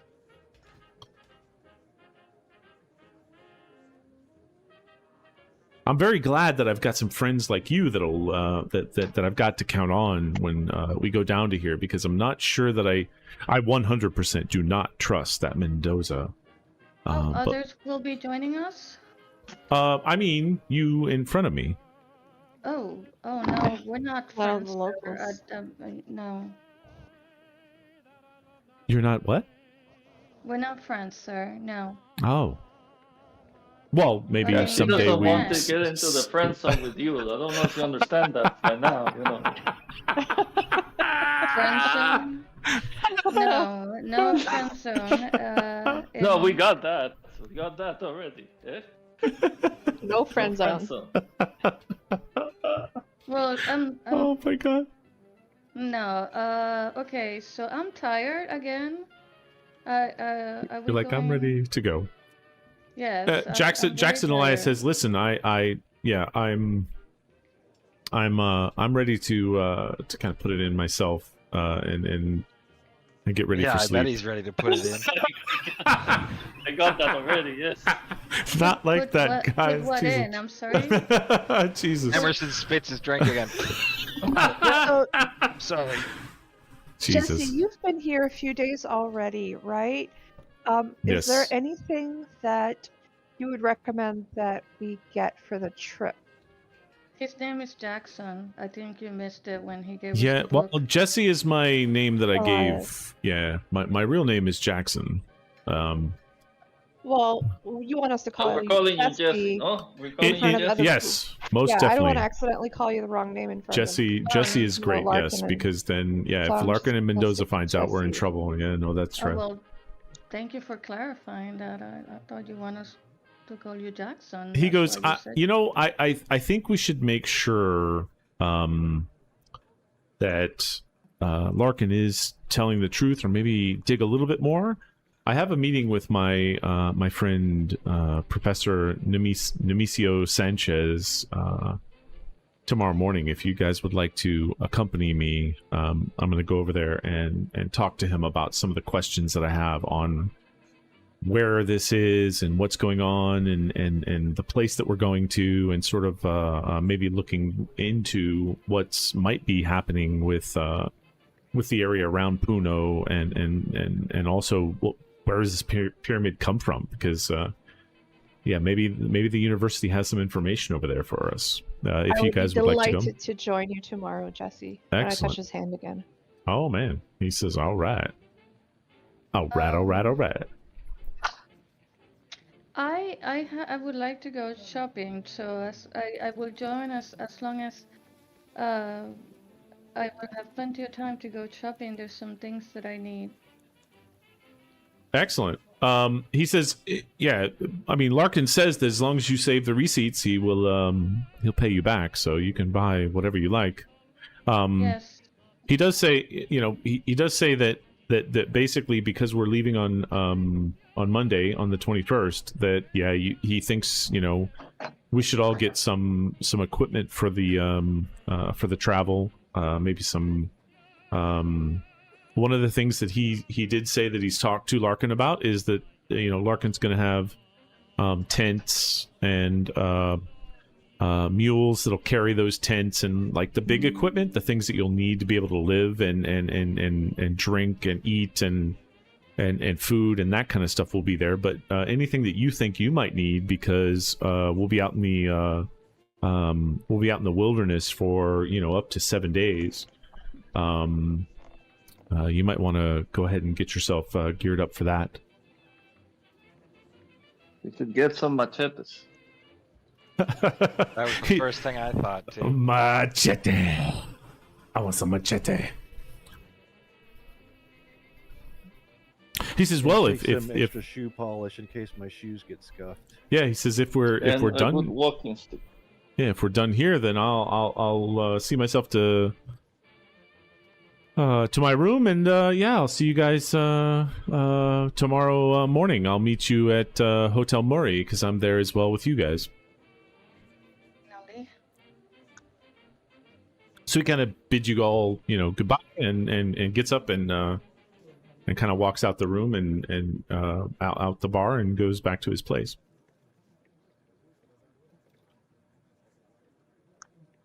What do you guys do once he's left? I'm going to sleep if it's nighttime. Yeah, I decided to call it a night too. Yeah, it's I kind don't of feel the kinda need to around. talk to the bartender. Does Bessie follow Jackson? I'm just curious. I want to see if there were like, as people get away from the table, I want to watch the rest of the patrons around to see if there was somebody else that was watching us that like might have been a plant or something to watch and see what we were okay. doing. Why don't you roll a spot hidden? Spot hidden. Mm-hmm. Oop, that just opened. Oh, I do. Oh, there we go. Oh wow. You got a 90% spot hidden? I'm very observant. Yeah. I guess Okay. that's why. Yeah, that's why you're a skeptic, right? You've seen my all the job. bullshit. You watch That's it. magicians, and you're like, I know how you did that. I know your sleight of hand. I know your sleight of hands. When you're kind of looking around to see if anybody has been watching you or anybody has been watching the team or anything like that, like literally everybody here is either a local or whatever, and yeah, they've been side-eyeing you and kind of like, what are these people doing in the bar? Because obviously in the 20s in Lima, Peru, there hasn't been a lot of people going and just traveling there and hanging out from other places. So you guys definitely, from that perspective, you Stand out all like a stand, sore thumb. yeah, like a big giant throbbing sore thumb, like somebody's stuck it with a bee sting, and your thumb is like 20 times the size that it should be. You guys really stick out there. Wait, does bee stings make things 20 times the size they should be? Yes, depending on if you're allergic to it or not. Yeah, and so yeah, you really you stand out, and a lot of people are looking at you guys, but it's kind of like just glances and then looking away. There is sort of a Peruvian lady that's been kind of eyeballing you and trying to not catch your attention, but it's more like she might be interested in you. It's definitely not interested in the table, and everybody around has been kind of leaving you guys alone. So there's nobody like watching you guys or something along those lines. Okay. No. Cool. I'll shrug it off as kind of like, she's probably looking at Bessie.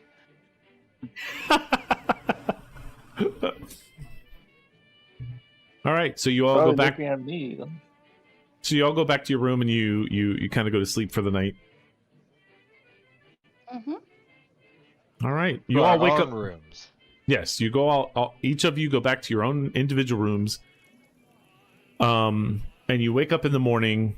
And what I'll do is I'll let you guys kind of talk through what you're going to do in the morning. What you're going to do sort of that Saturday as I go hit the bathroom.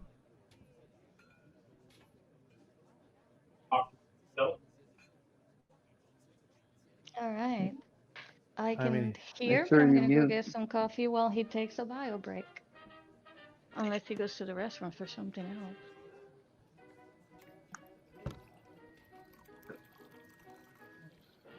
So are we going to try and divide provisions of the group up amongst ourselves, or is every man supplying himself, or what's the general Provisions? plan?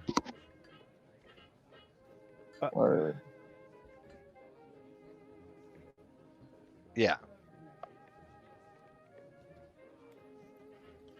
Like a I machete. want a Yes. walking stick and a machete.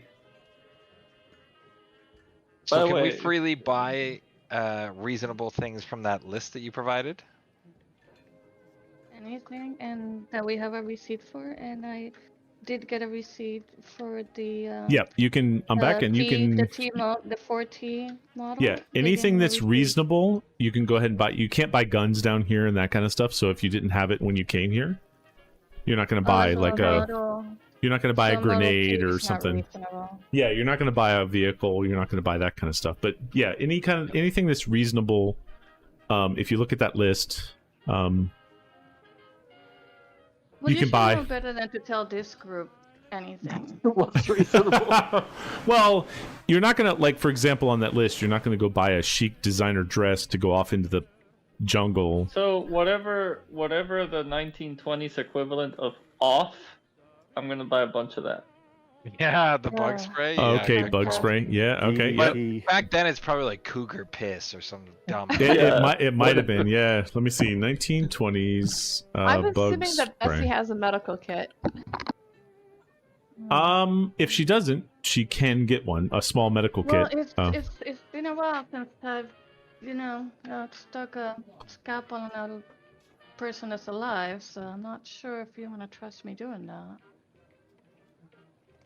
Yeah, I'll pass. Oh, so apparently back in the Patients will never in the complain. 1920s, there was something called FLIT, F-L-I-T, which was a popular bug spray used in the 1920s to the late 50s. Okay, It I'll was get that probably split, I'm sure. extremely bad for you, and probably had Bad for the poison. environment. I'm yeah, sure. oh, it was probably horrible. If you breathed it, it probably gave you cancer. But you know what?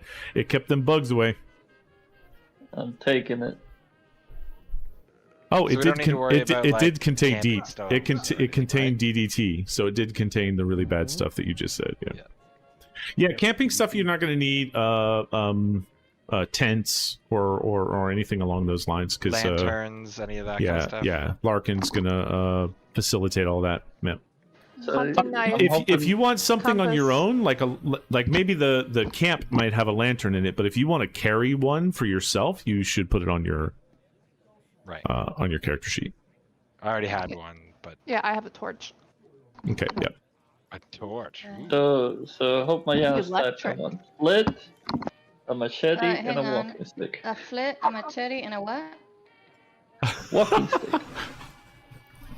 Okay. I believe You it's need a those when you're compass. hiking.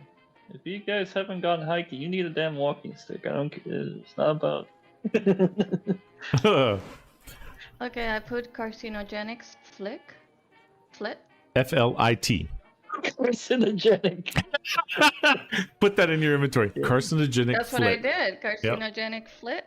Yeah, that'll work. A machete and a walking stick. I mean, back Machete. then you probably thought it was great. You know, it's not like you thought it was carcinogenic, And walking stick. but I think I will get a walking stick for myself. it's a Probably petroleum-based want to change product. those shoes, doll. May I suggest backpacks for everyone? Good I suggestion. have we have mules carrying everything. You do. You will. Is your middle name Mule? No, I heard. A very clever, very clever Emerson.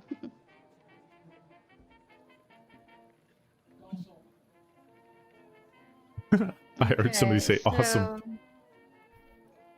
So I want a full head to toe safari outfit for the jungle. Okay, I'm yeah. talking hat, boots, the works. Okay, So I'll just name it safari outfit. there you go. Oh, I don't have anything in my inventory. I thought I'd gotten a few things. Yeah, I think not many people have much. Okay. Yeah, I guess we would need some kind of outfit for the outdoors outfit. What do you Right. want to call your outfit? Just What's the good. temperature even like? I'll I put will say, outfit and you put Probably, whatever. probably hot. yeah, Peru. Outdoor Hiking. outfit. Yeah, hiking outfit or There you go. whatever. Hey, you can get a baby buggy for $34. So basically the temperatures at night drop to about 78 degrees, and in the day, in the heat of the day, it could be up to 90, something like that, in March, which is about the time that you're there. And this place is very humid.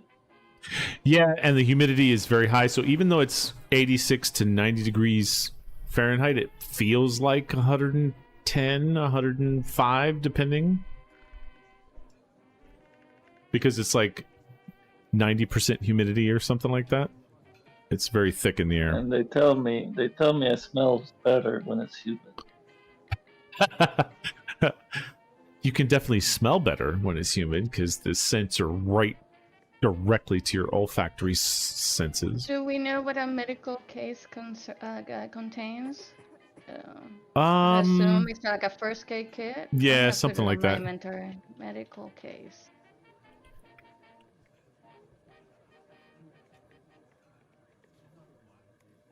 Yeah, you'd have like a medical kit from the 1920s. It might have some band-aids, some A saw. there might be a saw, yeah, in case you have to cut the leg off or something like that. Yeah, for sure. There's probably like a little pair of scissors, some tweezers, a couple gauze wrap. Stuff. Yeah, it'd be some. I mean, there won't be like bandages like now. It'll be like gauze that you can wrap around a wound, or I'm getting a probably telescope. something like that. It's only $3, so it's reasonable. Let me see. I guess you can image? see a lot of nice It's a things lot at cheaper night. than the binoculars. Assets. Let me see. Where's my assets? Open folder. Oh, I want a compass Yeah, I just got myself typing one of that. those. with the Ooh, lid. campaign. Ooh, that's funny. Okay. So it's Oh, campaign. waterproof, I guess. Images. Ooh, and a hunting knife. I want No. a hunting knife. No extensions. Where's campaign? Oh, campaigns. Call of You get Cthulhu. There we go. ponchos. Make sure everybody Images. get ponchos. No punch. I hate Yep. punches. Isn't it going to be stinky hot? I'd rather get wet. yeah. I mean, it's a place that definitely it will be rainy and shit. You know what I mean? But he said he'll have tents and everything we need to sleep. Yes. No. Oh, 100%. they do sell a handsaw. I can call somebody. Mm-hmm. Leg off. I'm glad that's where you went with. I could cut some. Yeah, that's immediately like I want to cut somebody's It's leg like off. I can cut somebody, and then it was leg off, and I'm like, I'm not sure this is better. Refresh. Oh, here we go. Okay, cool. And then we'll open this. Let me see. Images. Create. Can I create an image from this? Yes, I can. Oh no. Oh, that's They what I have one got. of those electrical mosquito sapping things. Do they sell that in this time? No, definitely not. No. No. Let's see. First aid kit. You know you can get entertainment. I wonder if they got prostitute for a friend. They. I mean, they had it as a Friend. career, so yeah. Yeah, they do have it as They a. don't- Yeah. They do not have Probably cheap in this part of town, eh? companion. There you go. That's Alright. the Oh, first very aid kit. cool. Thank Yeah. you. Yep. All And right, on this everything on the this left hand side, shelf. that's those sort of things that look like plaques or whatever on the left hand side beyond everything. That's sort of the packages that have the handsaw in it. That's Johnson & Johnson's first aid kit back in the 1920s. It was not called Johnson & Johnson's, but yeah. If you want to, you can kind of drag and drop that that picture, that record link into your inventory, so you have a copy of it as well.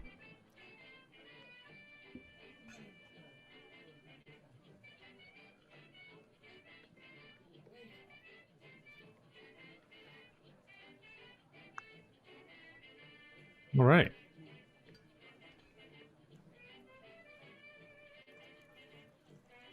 Let me know once you guys are all done. I don't. Okay. What do you want us to do for I like don't know. I don't know clothes how to and drag and crap? drop on my inventory. It's not doing anything. So I'm what just you want typing to? it in. Yeah, with the image, Mayana, if you open the record of whatever you typed in, like say, I'll do it, medical case, I'll do it here. You click on the clicking thing, and then you drag and drop the first aid kit and the images, and then lock it. Now, if you open it up, you'll see the image. If you open up medical case as an item, you'll see the image inside there.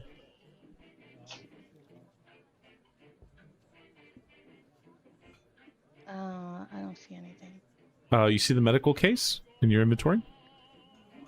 Mhm. On the right-hand side, that black square, if you click on that. Yeah, I did it. Open an empty. Yeah. Oh, it says keeper. My bad. Okay. I just did a bad. There we go. Let me see if I can put it in notes. No, I cannot put it in notes. Oh. Can I put it in... That's interesting. I can't put an image there. Notes? No. Images in type? No. You can't share images. Well, in the inventory item, there's no plate. There's a keeper box that lets me put all kinds of interesting things, but I can't put the image of the first aid kit for her to have in, like, I could type in notes like JK. Let me see, but I can't put images in that notes, which is can't weird. You open an image and then share it, or is that not? I did, but I was I was gonna put it in the medical case so that it was there as part of its thing. But yeah, Got it. No worries. Nah, it is what it is. Interesting that Cthulhu doesn't let us do that. You could maybe, yeah. Let me see. Yeah, you should be able to for sure. Yeah, I added it to my notes. Nice. All right, it's there now. Oh yeah, you want to do that, and then Control 1, and then Control 1, and then that would be the first aid kit. There you go. That's better. Well, I do like the guys, and I buy myself a machete too, because you never know when you come up against a chupacabra, you might need it. that is For very the true. vegetation, not a chupacabra. Yeah, Emerson's like, there is no such thing as chupacabras. Come on. I don't know why you guys believe in this hocus pocus stuff.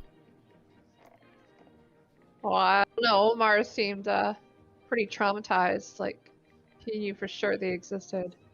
I'm not taking any chances. I've seen something through this lens. Exactly. You saw some refraction of light across the smudge on the lens. Hey, my lenses don't have no smudges, okay? And the world doesn't have any chupacabras, okay? Okay. Yeah, he totally believes himself when he lenses says are that too. perfectly clean. No smudges on my lenses. All right. Is everybody equipped? I think so. I'm ready. Unless you want us to actually write down, like, I have 4 changes of clothes. Omar, No. would you like me to write down anything else? I don't need to know every single thing, but like if you're in a situation and you don't have like a flashlight or you don't have a thing documented to be able to facilitate that situation, whatever that situation may be, yeah, it's not going to happen. But you know, having clothes and spare underwear and that kind of stuff, yeah, that you got all that because you're going to be traveling. You know, you're going to be gone for a week, so. In your luggage that you're bringing, everybody has their own, sets of clothes and underwear and socks and that kind of thing. Yeah, okay, 1 pair of underwear. Yeah. Do I have? That's plenty. Yeah, exactly. I just want to assume I do- have enough film and light bulbs to take pictures through a week. Yeah. Yeah, And you not can only did I write down what I have, but I wrote down where it's stored. Yeah, me too. All right. Do I have In a my gun? backpack. I thought we all got a gun last time. Is that correct? Not No. everybody did. No. Freaking- I have a gun. I would like a gun. Is Some that people okay? do. Some people No. have one. Yeah. I had a gun, but didn't was it customs? They made sure I couldn't. Like I couldn't bring it No. on the plane. No, 1920s. It was a could little take it bit down. more. Yeah, I think it was the late 1920s, maybe the early 30s. I was reading up on it that they stopped allowing guns on planes. Okay, so I have my gun with me. It is Yeah. not in the USA. It is now in my backpack. Oh yeah.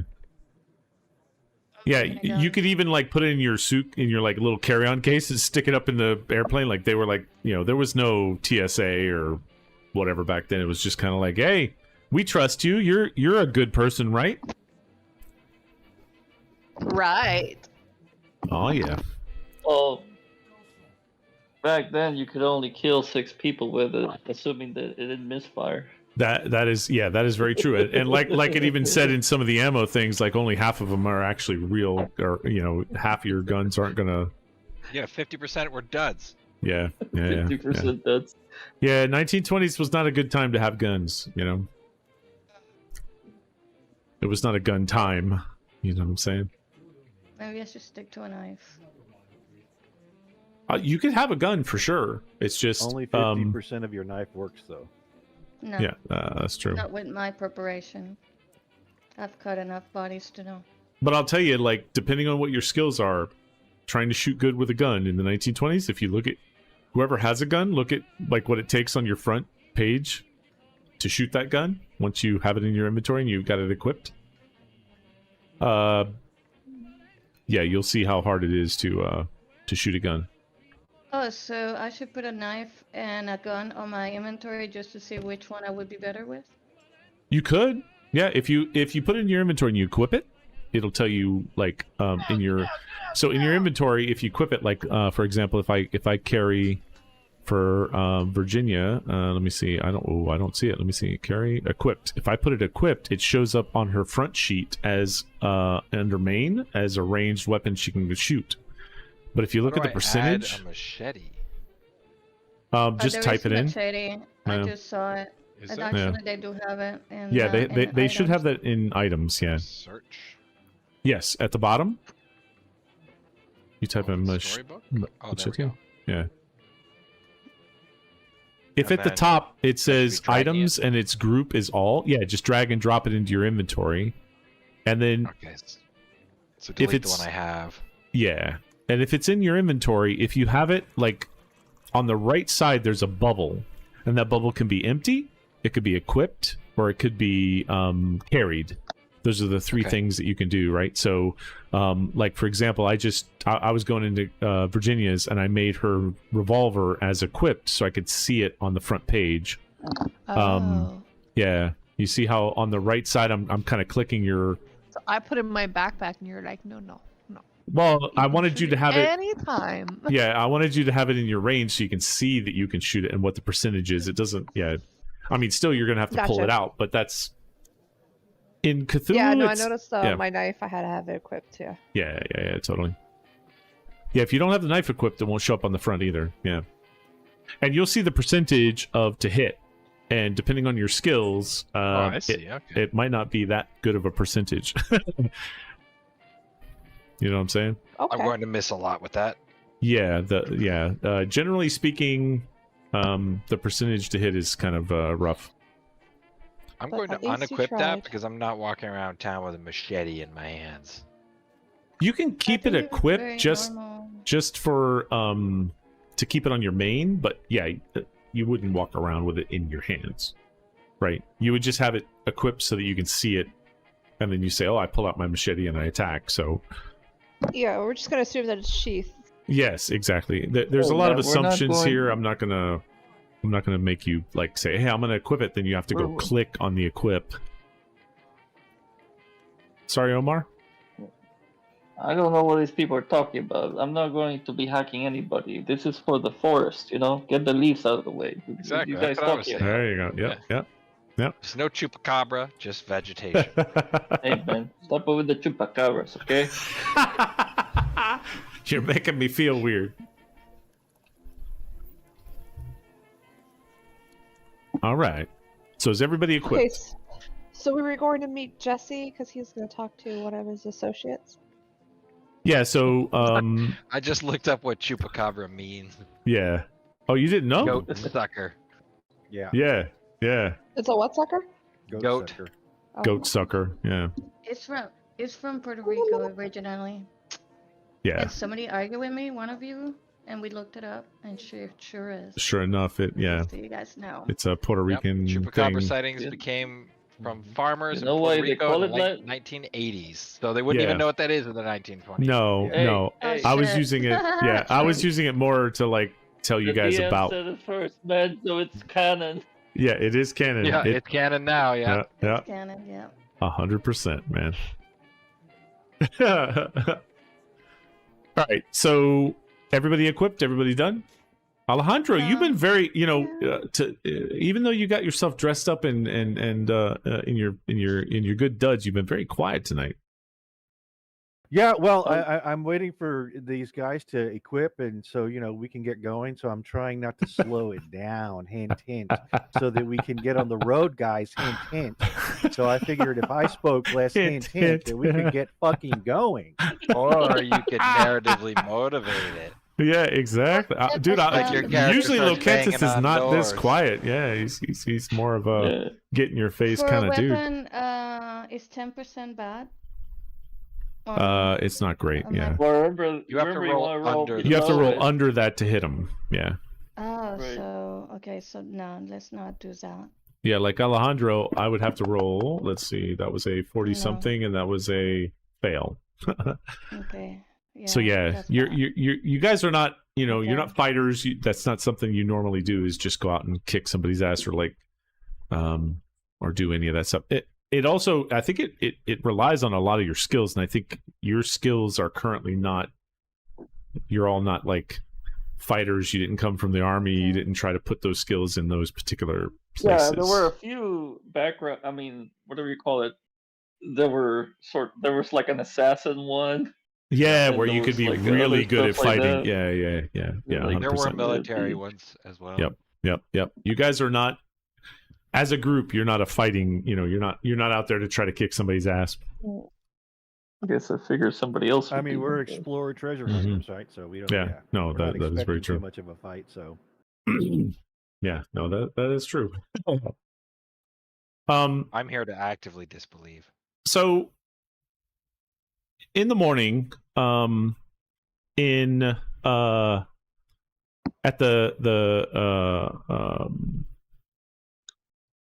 the front of Hotel More, as you guys kind of come out, I assume you all come out to look for Jackson Elias, and as you're kind of like walking out, you see Jackson Elias kind of smoking a pipe out in front of the hotel, and kind of like greets you guys. Oh, good morning, good morning. How are you guys doing today?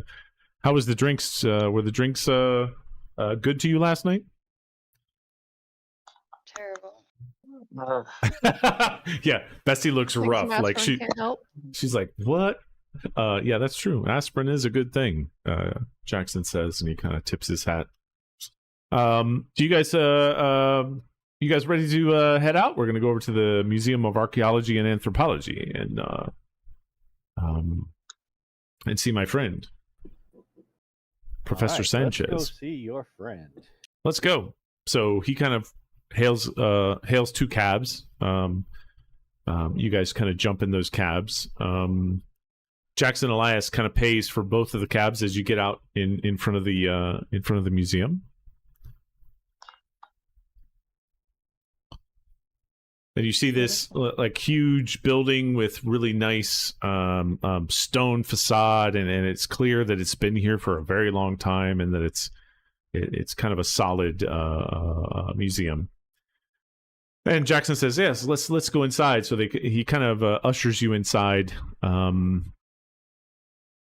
and talks about, here, this is my friend, and he's quite the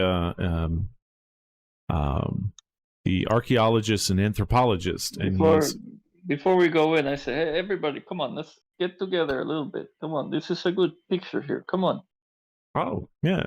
Omar says, guys, come on, stand by each other, and kind of like he gets you guys to stand on the steps there, and we like not smile too much because it's the 1920s. So we all look stoic in our photos. that is true. They didn't smile much You back had then, to did they? stand damn still for a long time. For a long time. Yeah, you did. I stand awkwardly and don't even know where to look. Omar kind of snaps the picture. And Jesse also stands next to you guys. So you have everybody but Omar in the picture. And I'm not in any pictures. yeah, no, well, you're not in the pictures because you're the one always taking the pictures. It's He's from not your that point of view. And you kind of walk in, and he says he says to the front desk, "Yeah, I'm here to see Professor Sanchez, and so are my friends here." And I have that one wrong. And she says, "Oh, well, 1 second, sir," and she kind of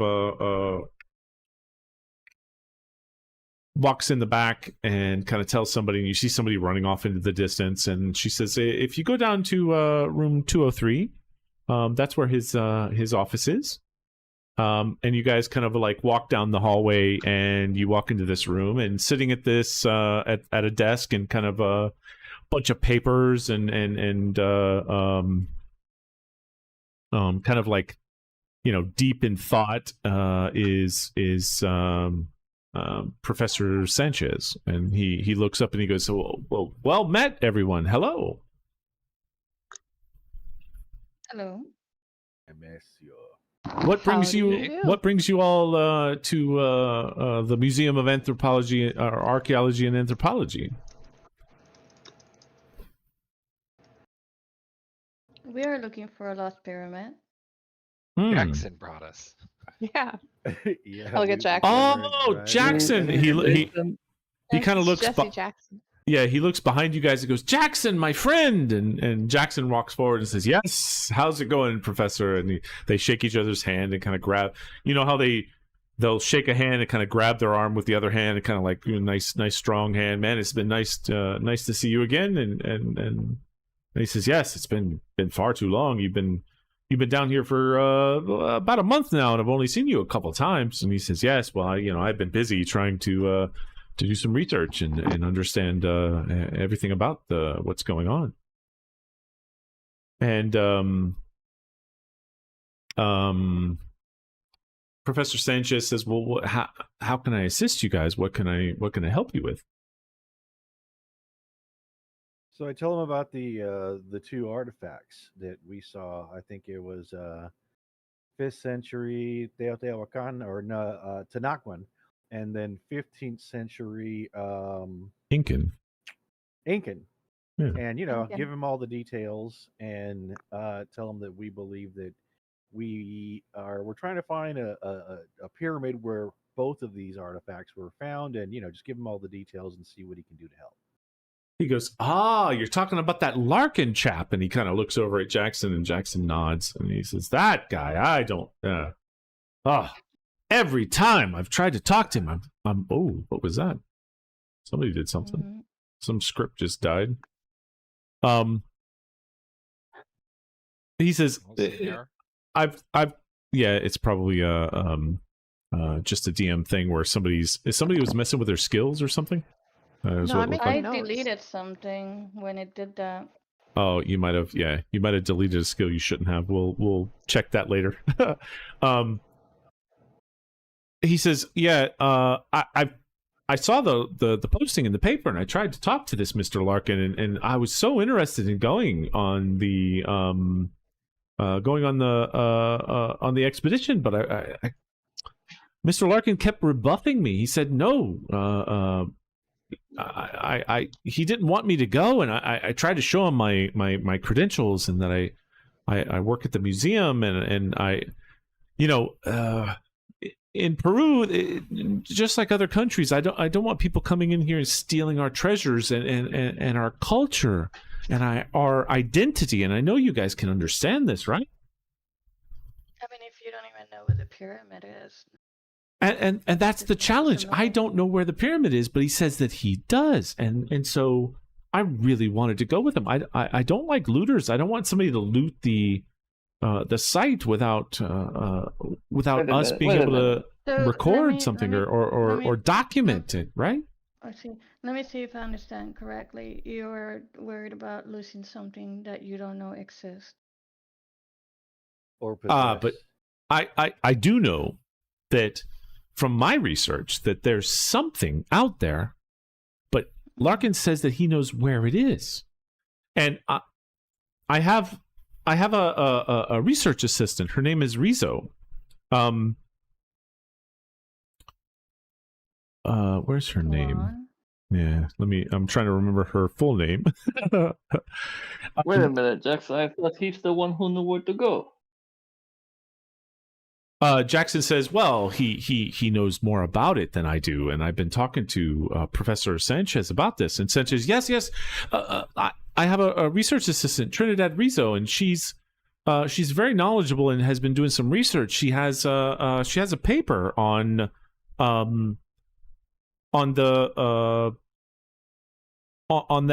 that site and some information that might point us towards it. And in fact, he kind of like, he pulls out a little watch out of the little pocket out of his jacket. He looks at the watch and he says, because you guys probably left the hotel maybe around 9 a.m. and you've got here, somewhere around 11 o'clock. And we were drinking all night, so I don't know. You didn't wake up that early. Yeah, exactly.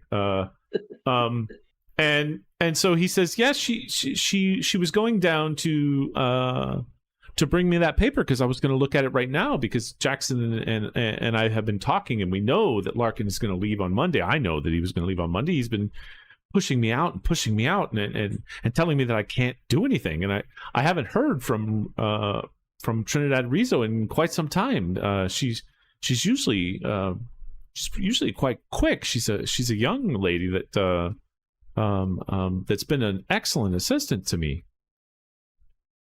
Is it unusual that you have not heard back from her? Usually I hear from her at least every hour, and I haven't heard from her since this morning. Every hour, man, but wow. But then again, micromanaging. I'm buried in my studies, and he kind of shows his desk. His desk is a mess. There's papers all over the place. And he says, yes, I'm looking up all kinds of different things from the Tiahuanacans to the Incans to the Highlands. There's so many things for us to find and so many things out there that I haven't seen yet. And I'm very interested in all of it. It just piques my interest. I don't know about you guys, but man. But anyway, I haven't heard from her since this morning now that I think about it. Where was the last location that you knew she was at? Well, she said she was going to go to the storeroom and bring me back the paper that she said that she had found pertaining to the expedition in the pyramid. She thinks she's found a piece of information that's really key to all of this. Would you mind pointing us to the storeway briefly so that we can just kind of check? Oh, he says, yeah. Just go down the Go down the hall to the left. There's a door on your right. There's a staircase, and right down there is the storeroom. We have all of our artifacts and antiquities down there. It's almost like a storeroom of various artifacts. So, just be careful down there, please. One of the things about Peru is that I'm very upset about is we have no way to prosecute people about our stuff, and I trust Jackson Elias, and if he trusts you guys, then I trust you as well. That's good to know. Last bit of information. It's very. All right, so let's and I commend you on your fine hairstyle, sir. Let's I'm gonna make my way to the storeroom, follow his directions, and see if I can see what's her name again? Guadalupe? I'm curious, so I will go as well. Guadalupe. Trinidad Rizzo. Okay, Trinidad.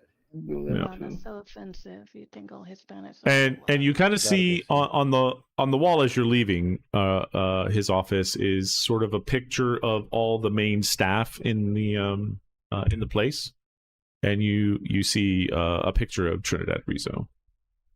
All right. Is it his sister? Oh no. She's a research assistant. She's a student at the university. This is just a popular hairstyle for the university, apparently. It's a popular hairstyle for around this area. Yes. Okay. It's funny. I can tell when he's taking a shot, or not a shot, but a gulp of beer or a gulp of something. Yeah. So you guys kind of Omar, I'm sorry. yeah. Go ahead. When I forgot to tell you before, when I got up this morning, they gave me a telegram for you. Apparently, your mother says hello and God bless you. Thank you. I think she's talking about the real mother. Yes. So you which So that was of like you? some kind of 1920s your mom joke for a minute. Yeah, yeah. Well, yeah. Yeah. I don't know if Cameron, Darwin knows, but Sergio and Mayana are brother and sister, right? Yeah. Yeah. And so their mother lives with Mayana right now. Yeah. Yeah. Okay. So that's why she's saying she sent a telegram, because it's the real I get mother. it now, So, yeah, but when she was, I thought that was totally in character, and like, no, like, she oh, did shit, stay she's in going for the character. mom already, Yeah. then, eh? No, she that was a smooth in character take on it. Yeah. So who's gonna go with Alejandro? Because Alejandro goes, okay, I'm going, and he kind of walks out the door. Well, I'm against splitting the party, so if the group goes, I go. I have made Gotcha. it. I am. I'm interested Okay. in. I'm a very curious person, so I'll definitely. So you guys are like, yeah, let's go check it out. So you guys kind of walk down towards the storeroom and come around the corner, come down the staircase and get closer to where they're at. Let's see. Where is the storeroom? Rooms, people, museum, the storeroom. So you come down the staircase and you kind of turn the corner, and there's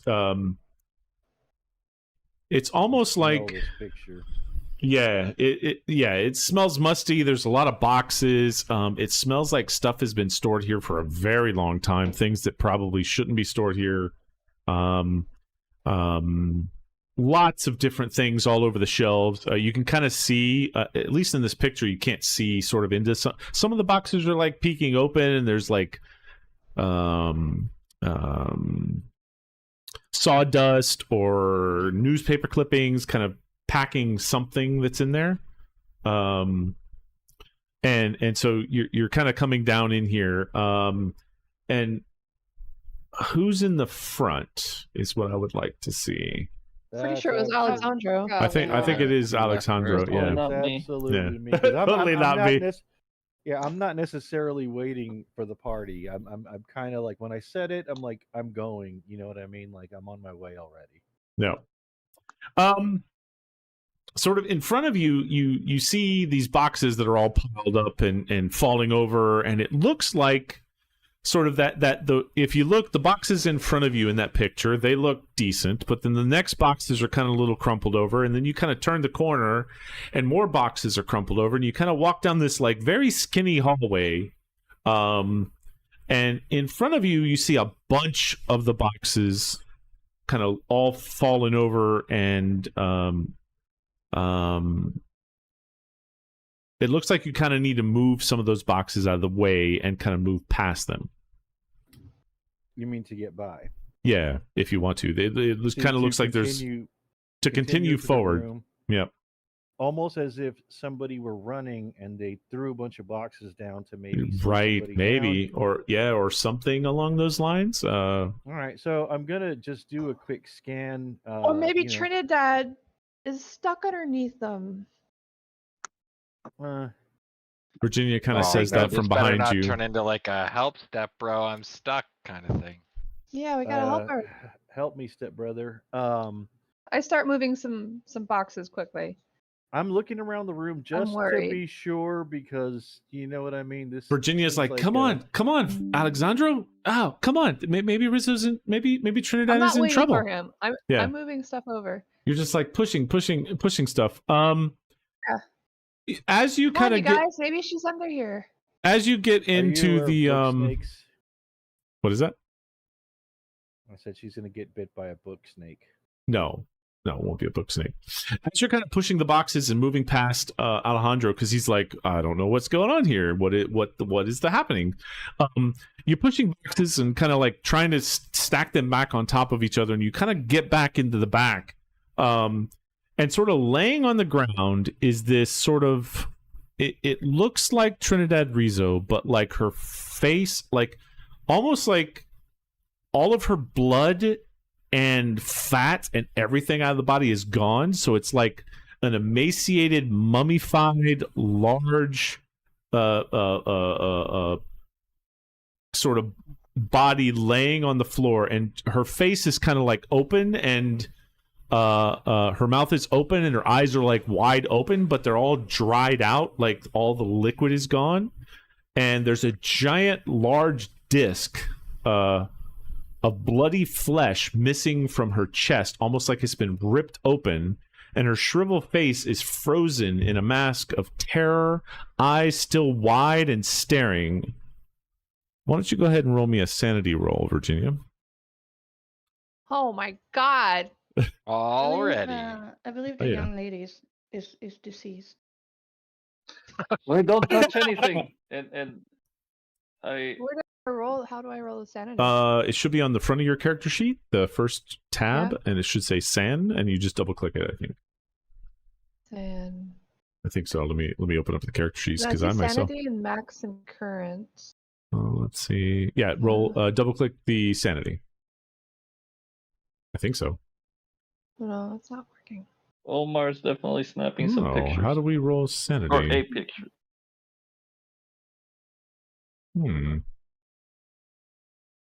That's a good question. How the hell do you roll sanity? You can skip that part too.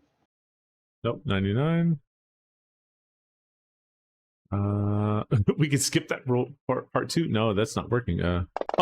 Roll the dice beside the 99. Max is 99, then current. The current is what you want to roll. Okay. There you go. Regular success. So you don't get crazy with it. But you do see this body that's spooked. Yeah, you are definitely spooked, and Alejandra is moving up behind you. What do you do? I take a few steps back, and I'm like, oh my god, sweet baby Jesus. Alejandro, you hear her say, oh my god, puke. Sweet baby Jesus. And Alejandro comes around the corner and kind of peeks over your shoulder, and you see this mummified large disc of bloody flesh ripped from her chest. And why don't you roll a sanity roll, Alexandra?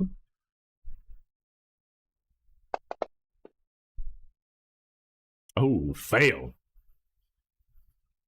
Unfortunately, with sanity, you cannot use luck to roll this. So why don't you roll a d6 for me, Alejandro?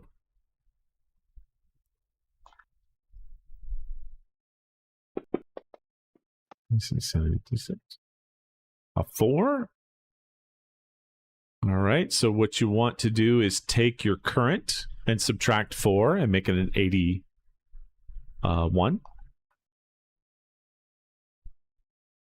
And I don't know if Omar sees this yet, but if he eventually he'll notice. I'll just tell everybody, don't touch anything, and he'll try to take a picture. Yeah. So,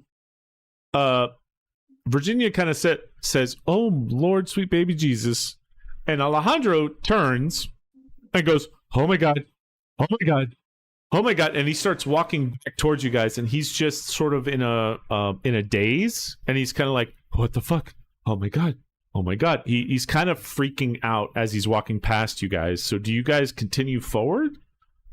I'm going to turn and be like, dude, Alejandro, your mustache came undone on one side. What's going on, man? And I definitely get close to the body and start examining it, unless I go cuckoo. Because of your only because of your occupation, you're able to see the body and go, wow, that looks like a dead body. That looks weird. And even for you, I mean, you've cut dead bodies open before. You've kind of like taken them apart, but yeah, the strangeness of this giant, large, kind of circular pattern ripped from the middle of her chest is missing. Are there any, and this, the others would not know, so I'm asking OOC. Right. Are there any similarities between this body and the body that I did an autopsy that I found strange to where are my notes? Tiwanakan symbols.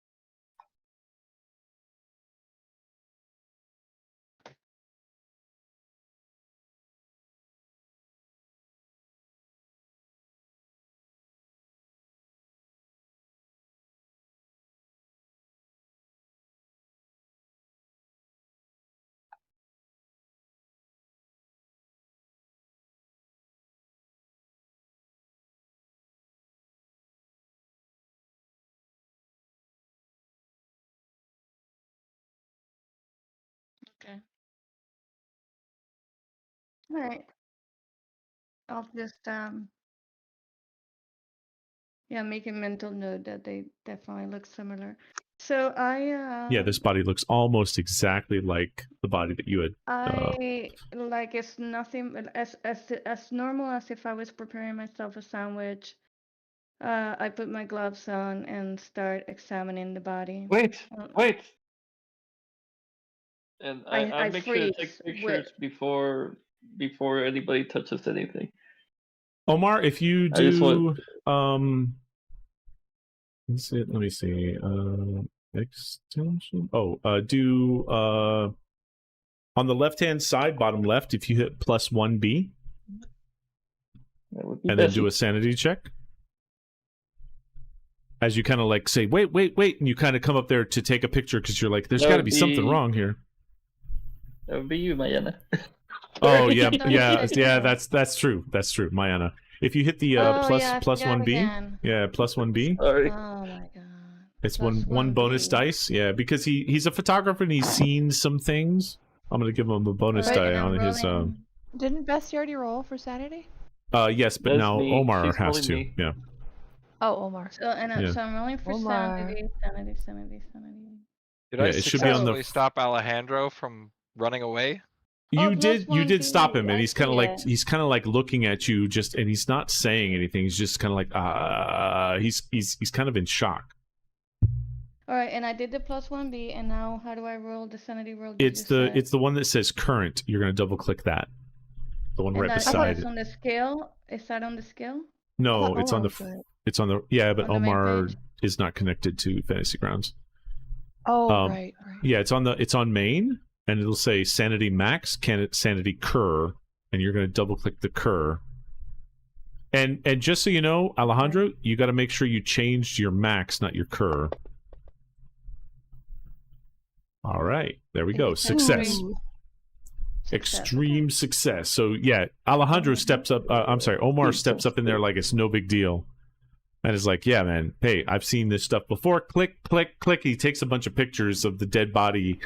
Oh wait, hold on. I can't Are you change the done? max. I can only change current. Yeah, as long as I take Okay, like a full, then yeah, like change a full current for now. body, and then a few close-ups of the more interesting parts, and Yep. then yes, then I'm done.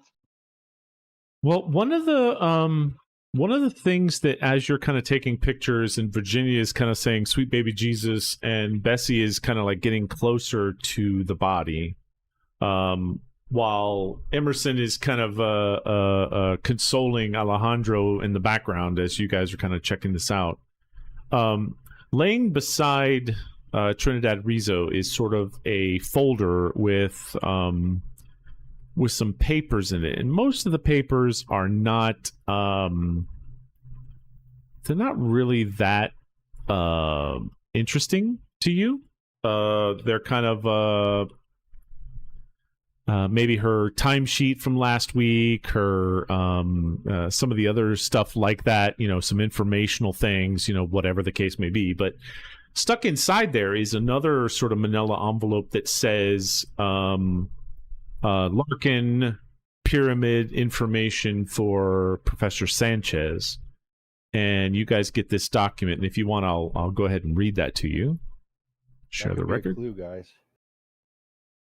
Spanish, written by Gaspar Figueroa, 1543, on vellum. So it's sort of a document about a document that they found that was written in vellum on 1543. So this is sort of her notes on what she read. Figueroa, Spanish, who had traveled to Peru with Francisco Pizarro. According to the text, Figueroa set out to seek his own fortune following Pizarro's assassination in 1541. He was accompanied by Hernando Ruiz, Diego Garrido, and Luis de Mendoza, as well as Pedro de Velasco, following conquistadors who had served with Pizarro. They traveled into the southern highlands of the Andes looking for treasure, hoping to make their fortunes before heading back to Spain and returning in luxury. Hearing rumors of an ancient temple filled with gold, the men set off to the mountains southwest of Lake Titicaca. There, they found a pyramid surrounded. Yeah, for some reason, SpongeBob creeped right into me at southwest. There, they found a pyramid surrounded by a maze-like structure of underground tunnels, and the walls of the tunnels were inlaid with intricate gold carvings. The men pried out a large section of the gold, exhausting themselves in an attempt. That night, they rested, and an evil sickness befell Figueroa's companions. In the morning light, they looked like gaunt and death-like. Complaining of agonizing hunger, they pursued Figueroa. De Mendoza caught up with him and started to devour him like a human leech.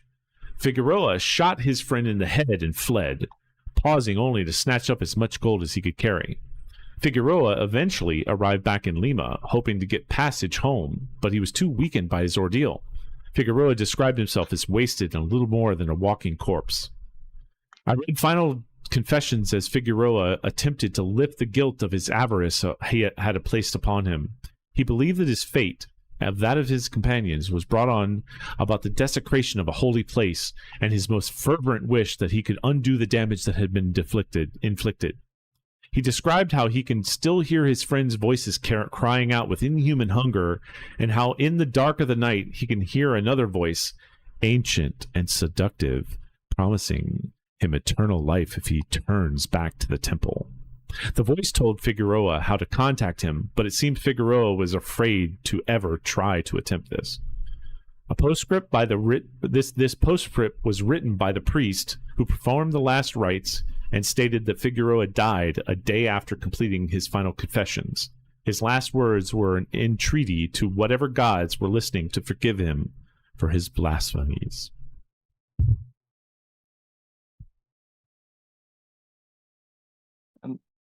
Is this dated? It's notes from Trinidad Rizzo that she wrote about notes that she found, and the date was 1541, I think. I got to open it back up again. 1543, sorry. So 15th century.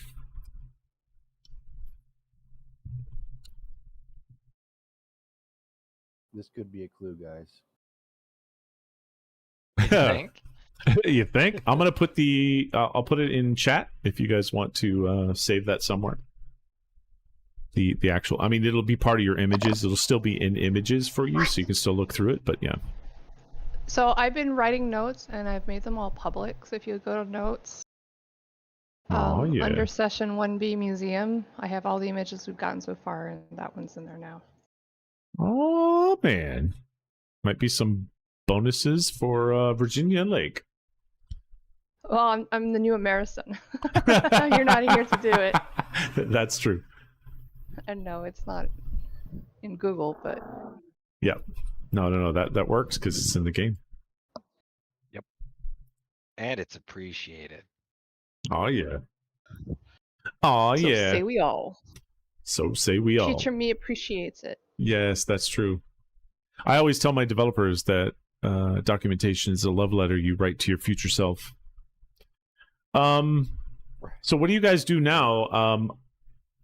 Emerson is kind of consoling Alejandro. Alejandro has kind of gone a little bit batshit crazy, but he's calmed down a little bit, and he's kind of shooken out of it. Alejandro, you come back to your senses.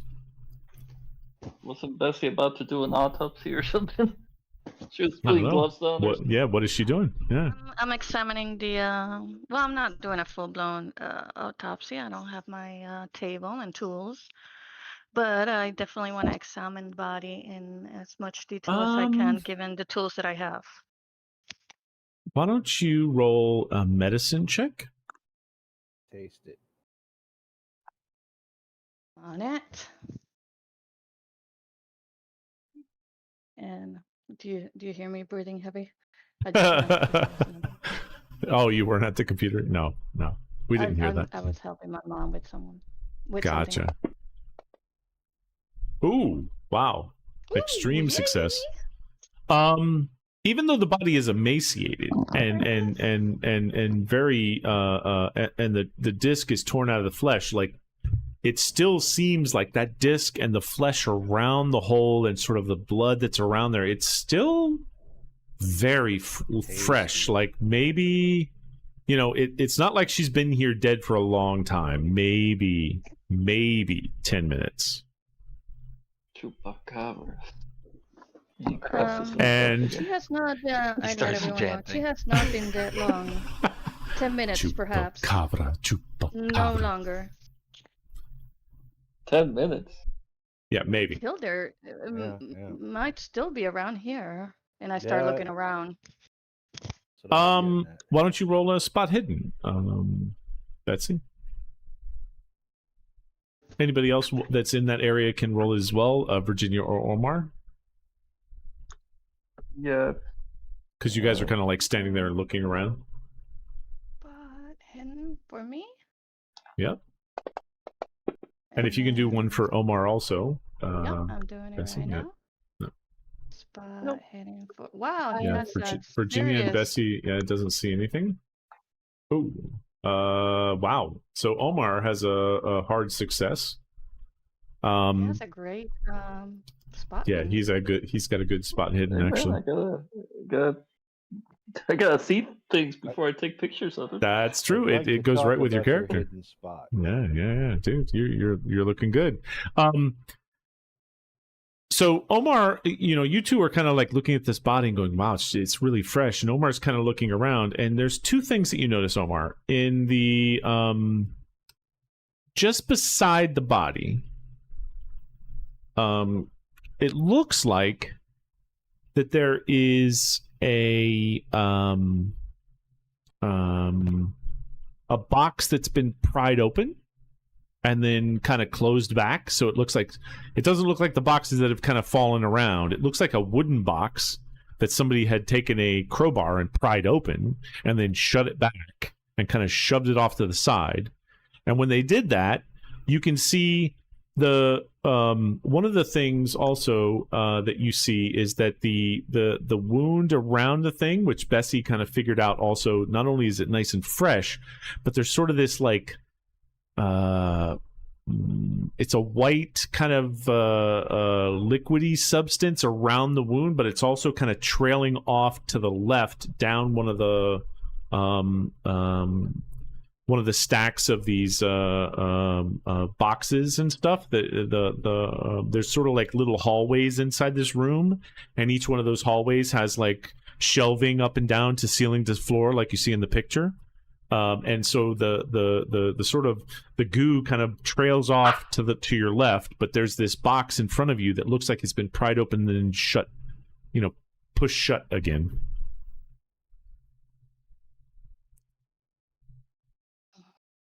Trail's not going to the box. It's just Trail going one way. The trail is running looking at the box. away from Rizzo and the box, but the box looks like somebody literally like pried it open and tried to close it back. It looks like the nails are all bent, and the top was just kind of clumsily set back on top.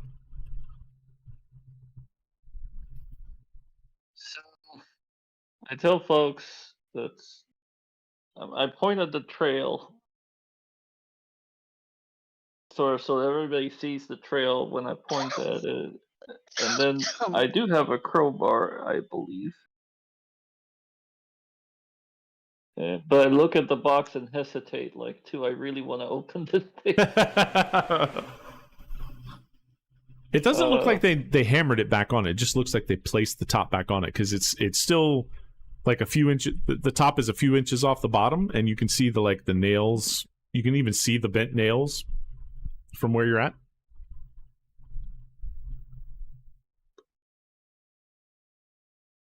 All right, so I guess he would pull up. I think he has a bat, so he pull up either the bat or a crowbar, and then try to open it a little bit, holding the bat. Making sure that the alien doesn't jump out at you. You kind of pry the thing open, and the top kind of flops open, and you see this. It's a single length of worked gold, around 2 feet in length, 3 inches wide, and 1/3 of an inch deep. Both ends, the left end and the right end in that box, look like it's ripped or broken. It doesn't look nice. Like most of it looks like somebody carved it. It's well put together, but on the left and the right side, it almost looks like there was more to it, and it's been ripped out of whatever it's been ripped of. And it looks like it's probably. I mean, gold is heavy in and of itself, but you kind of see that sitting in the box. On top of the box, I don't know if you see the black kind of thing there. Yeah. It looks like it kind of looks like there's some burnt flesh on that piece of the ward. It kind of looks like, because that's pretty specific. Yeah, burnt flesh. yeah. No, it definitely looks like there's some burnt flesh on there. Nah, it's just bacon. you want to take it? You want to taste? Omar. Yeah, take a taste. No, I'm not there. Alejandro You want and to take a look Emerson. at this, Bessie? Yeah, you guys kind of come to, and Alejandro, you're back. Sort of, you've snapped out of it, and you're kind of like, you can talk again to Okay. Emerson. He's kind of like, "What happened, dude? What the fuck, dude? What are you doing?" All right, so just really quickly, once I see this, can I do like a history check to see if I recognize it, or? Well, right now you're kind of standing in front of Emerson, and you turn around. And, Oh, and, I'm still back there. Okay. Yeah. And Emerson is like, "What the fuck just happened, dude?" And you just kind of snap out of it.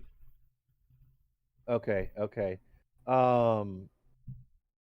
Yeah, it's pretty graphic in there, buddy. So, if you didn't skip breakfast, I don't recommend you going in there for now. I think what we need to do is go back to our old friend Dr. Sanchez and let him know what's going on. We found his assistant, and she's dead. Oh, Dead? Yeah. Like full on. What happened? Yeah, there's not a lot of degrees or levels of dead, so her being dead is pretty, definitive. It looks like we may have our evidence of our culprit, the chupacabras. It looks like she's been attacked, and I think we need to alert the authorities here. I have not determined cause of death yet. We have You not can't hear me determined. talking. Oh no, They- you're not, they- guys are not there. They're close enough that you can kind of like, you guys can hear each other talking. They're just like one hallway away. It's almost like they're kind of like just on the other side of the room, but you can see through the boxes that effectively, you can still hear each other. But you definitely heard. So like I would have been aware of like what's You heard, happening. yeah. Well, exactly. You heard Omar saying, "Oh, dude, there's something here. Look, there's some bad flesh," and even Bessie says, "Wow, I don't know how she died." So you kind of heard all of that while Alejandro is kind of talking to you and saying, "Wow, man, she's fucking dead, dude." And he finally snaps out of it. Gotcha. But my Dude, you need mustache some water or is back something. on Like you straight. zoned out for a while. No, I'm good. I'm fine now. But I think while you guys are handling this, I'm gonna go ahead and let Dr. Sanchez know what's going on here. wait. What about that trail of whatever that white stuff is? Yeah, Omar shows a trail leading off from this artifact. I put my finger across it and put it disturbingly close to my mouth and nose, trying to get a feel of what it is. What are you putting close to your Maybe nose? The white. the white trash. Oh, White stuff. oh, gotcha. Might even take a little lick at it. Why don't you roll a medicine? Oh, no. Yeah. Roll a medicine check. It's not Oreo stuffing. Yeah, no, it's definitely not Oh, Oreo you don't stuff. know that. Yeah. You don't know that? It's definitely not Oreo stuffing. There was no Oreos back then. Okay. Extreme success, even better. Okay. You're pretty sure that because of the bodies that you've kind of checked out and cut apart and examined and all that kind of stuff, that this seems to be human fat that has been kind of emulsified and then liquefied. Like if you took the fat out of somebody's body and you put it in a blender and you went until it was like super liquid and there was no more cell walls and it was just kind of just drippy, liquidy stuff. That's what this is. Somebody just gave this person a lipo. Or it's like tallow. Yeah, 100%. It's almost like tallow, but when you smell it, you're like, this is definitely human fat. Like you've smelt this smell before. Because of the extreme success, you really know this is somebody's fat cells that have been emulsified. I tasted this before. I have no doubt this is human flesh. That to be Oh my god! specific. Emerson looks between The boxes. like, everybody, just like looks around like, is Who the nobody f- going to say anything? This is just like accepted. This is normal. Yeah, she's an odd bird. The trail you said, which way does it lead? Towards just one of the halls of the books. yeah, down a hallway. It looks like it goes back towards the staircase that you guys came from. So, wow. So as it was coming out, we were going in, and we missed it by a hair. That's or so. about what it looks like. Yeah. We better go, and we need to go tell the professor what we found and make sure that he's okay, because we don't know where this thing went. We got to follow the trail. Does she So have People could be anything? in to danger. ignore the fat Is she? and flesh Sorry. on this thing? Yeah. Is she holding anything? By the way, is there anything in her hands or maybe in her purse? Anything that she's clenching No, to? the only thing that she was holding, she dropped, and they found, and it was those sets of papers. Yeah, does anybody here have like something to wrap this thing around? Because I feel we should take it, but I don't know that we're gonna get away with carrying this box. So I was wondering if somebody had some I don't know. Does somebody some want to touch textile the things to wrap- touch the golden ward? I don't think we should touch it, given that there's burned flesh on it. But if somebody wants to, or whatever, I'll just put the top back on it. Okay. How on big the is it? on the gold bar thing that's in the crate. Is that what we're talking about? Yeah, it's about 2 feet yeah. long, 3 inches wide, And it's- and And it's sitting in like that, it's like like wooden pulled apart hemp rope. Yeah, stuff. putting Yeah. hemp or whatever. Yeah, totally. Yep. To you, Emerson, it just looks like like a piece of gold. Then yeah, I'll touch it. Emerson I'll grabs flip it. over. Try to it. examine it. He pulls it out of the thing and flips it over. Yeah, you see that there's, this big burnt mark that looks like, so it almost, when you're looking closer at it, when you kind of pull it up to your thing, it looks like somebody's. When he grabs it, I do it. No. Then I see him grab it like. Oh. And I shut. Yeah, it's not such a big deal. It kind of feels like, it's definitely pure gold. It's very heavy for its size. Being that it's 2 feet in length, it's still like when you're feeling it, it's like 11 kilograms, 25 pounds. It's a decent sized, thing. It's pretty heavy. It's only 1 That's inch good, by 2 feet. So can I identify this thing? This is kind of in my wheelhouse. Maybe a history check or something. Why don't you roll an archaeology check? Yeah, Archaeology. I think there's an archaeology skill. Yeah. Guidance. A Give him 6. Got a lot of extreme successes tonight. Yeah, like what the hell? No, actually, he could spend Lucky. 1 luck to make it an extreme success, because that was not actually an extreme success. That was a hard success. Do it. Just one. My archaeology is 26, and I rolled a 6. Yeah, Yeah, but I if don't you see how look, it's it says archaeology 26, Oh, it's hard. success. Yep. Spend 1 luck. Guys there. If you Do look it. in your It's just one. if you look in your character I'm gonna sheet, spend one Alejandro. luck. Yeah. If you look, You'll get at least one there's 2 numbers beside your skill, right? Archaeology, you have a 13 and a 5. So 13 is a hard success. Under 5 is an extreme. So you're just 1 point away from extreme success. Got it. So I'm gonna go ahead and spend that luck. And let's do this. Okay, hold on. Where's my luck? This looks like something. You're sure that you have never seen anything like this before, but you're pretty positive that like the way that this is put together, because you did. Go ahead and burn the 1 luck if you haven't already. I'm looking. Okay, I found it. Yeah, I was going to say. Yeah, I couldn't. It should be on the front in your main under luck. What was your luck before? What is your? I already did it. It was. Oh, it was a 60. Yeah. Okay.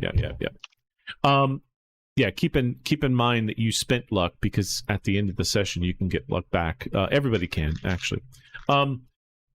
Because you rolled such an extreme success, you know that you've seen some of these symbols before, but they're not really attached to any particular. Like, you know that it's not Incan, you know that it's not Tiwanakan, but you think that you've seen some documentation, like where this might be some specialized symbols that are meant to protect something.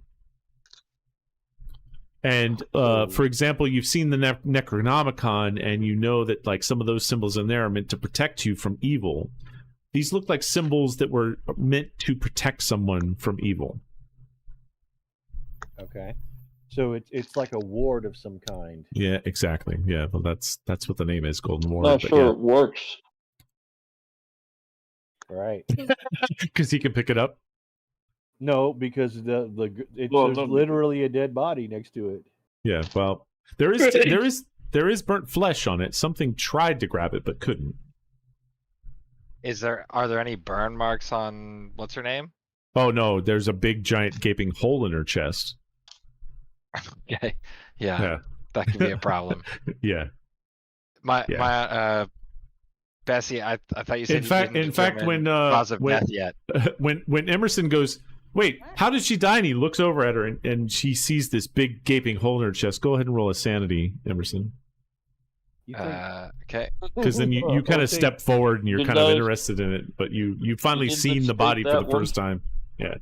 You know, I look at Bessie and I think I say, you think maybe No problem. she'll be okay? Ain't no thing. Emerson's like, yeah, that looks like a big hole in his chest. Holy crap, that looks wild. I don't think she's gonna recover from this, and just because she has a big hole in the chest Dios doesn't mean mío, that and that's I what cross killed her. myself. Already dead. Oh, I see. So you think Let's that not make assumptions. I have to. right? Like I would maybe have she to do got a struck thorough by examination. maybe she got struck by lightning and then just ejected a circular hole out of her chest. Unlikely. I mean, she is indoors, so I don't think so. But you cannot rule out anything. Right. Okay, so if we don't know where to go, should we consider going back to? Well, I don't think we've Dirty decided. There's a Sanchez? white fat trail. Mm-hmm. We're investigating But what I was here. thought- There's a giant thing thought- with like burnt But he flesh. said he and goes stuff. back to where we came from. Yeah, We're but taking that's this what I'm thing saying. with us too. It This goes gold right artifact. back to where we came from. We're gonna Does take the that mean staff you're of gonna? warding with us. Okay, so Virginia, you're gonna grab that. Go ahead and put in your inventory the golden ward. And Virginia is carrying that around with her. That's Golden nice. ward. Well, I would try to hide it. I don't think they're, I don't think they want us to take stuff from here. Well, we'll bring it up to show it to the Professor Sanchez. Well, I think he's the one who doesn't want us to take stuff. He doesn't want things taken up from to his you. country for sure. Yeah. Do you want to kind of wrap it in something and kind of stick it in your dress, or are you just going to kind of carry it openly? Well, I'm gonna put it in my bag, my backpack. Okay. Yep. Yeah, Sounds good. I'll wrap it around. It's only 2 feet long. It's not. It's not that bad. It's not that long. It's poking out of the top of my backpack. Two Yeah, foot fucking yeah, gold It bar. might be. I mean, how heavy Depending can on that how be? big your backpack is, you can kind of set it diagonal, kind of sideways a little bit, and it'll kind of fit in there without it sticking out. 2 feet is very long. Yeah. Yeah, that's what I'm saying. I don't That's know. what It's she not that said. long. 2 feet. 2 feet. Yeah. Wow. All right. 24 inches. Let's go. So you're able to wrap it up and kind of stick it sideways. It's sticking out a little bit, but you got it wrapped up. So yeah. The dress in my backpack. I wrap it up in my dress. Yeah. Okay. Safe in there. So you guys following the trail? Is that what Yeah. you're doing? Yeah. You I follow break the out trail, my and it kind of like magnifying glass. it stopped and kind of goes up towards the staircase that you guys came in. So it looks like you guys went down the main hallway, and whatever it was or whatever happened kind of went down sort of a side hallway and kind of like scurried and left the same way you guys came down. And while you were busy looking at the body, it was getting the fuck out. So I get the impression that it was here for that staff, and the assistant just happened to be here. Oh, it's not the assistant's flesh; it's that thing's flesh because it Yeah, touched the ward. Yes, I think so. I don't think it was from Trinidad. I think Trinidad just surprised it. And How did they do that if so I could fast? take this back to my lab, I can confirm that. I mean, Jackson- not my lab. My... Jackson Elias kind of appears at the top of the stairs and says, "Guys, there's a fire. Get up here." Okay. Fire. So When it rains, it That pours. sounds like an boy. emergency. yeah, I start running.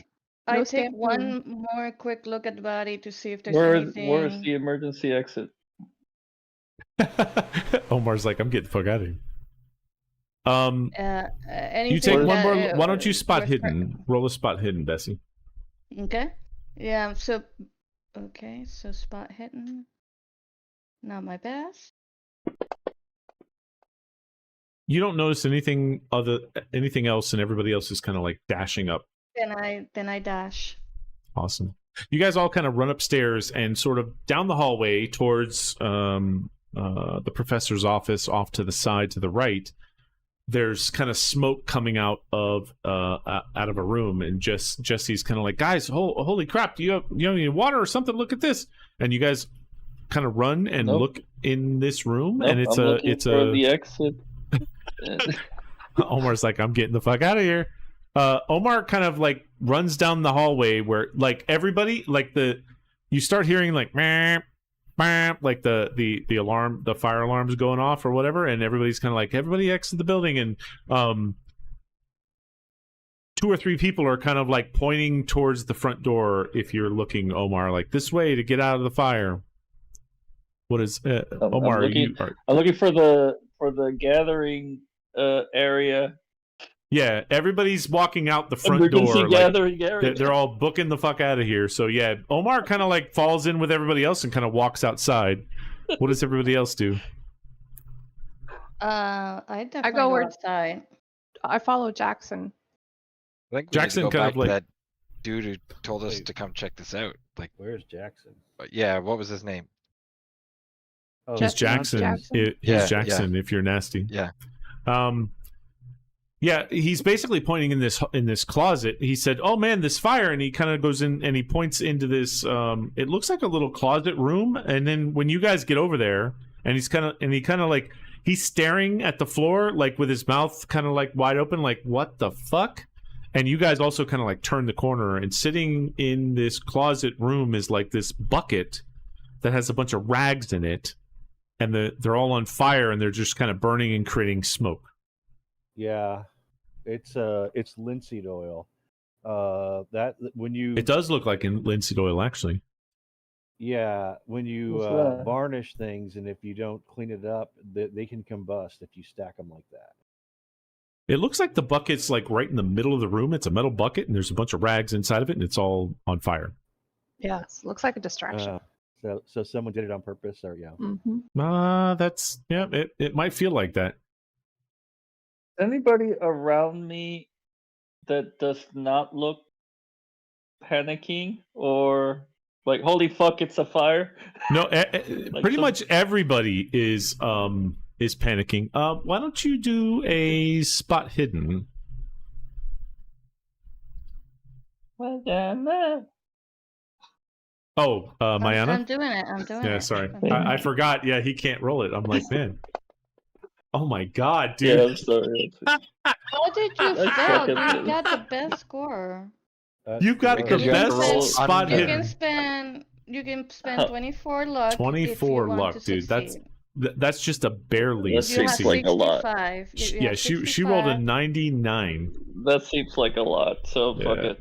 Yeah. Okay. I don't see No, you Alright. don't really see anything. I mean, there's a lot of people running off campus and coming out of that building and out of the museum, and some people coming from other parts towards the museum and trying to figure out like what's going on. Like, oh my god, they even come up to you and they're like, oh my god, what happened? What happened? And you get distracted because there's all these like beautiful young women that are going to college that are like 18, 19, 20 and that are talking to you and like asking you questions You're about what rewarding happened him in for there. rolling so bad?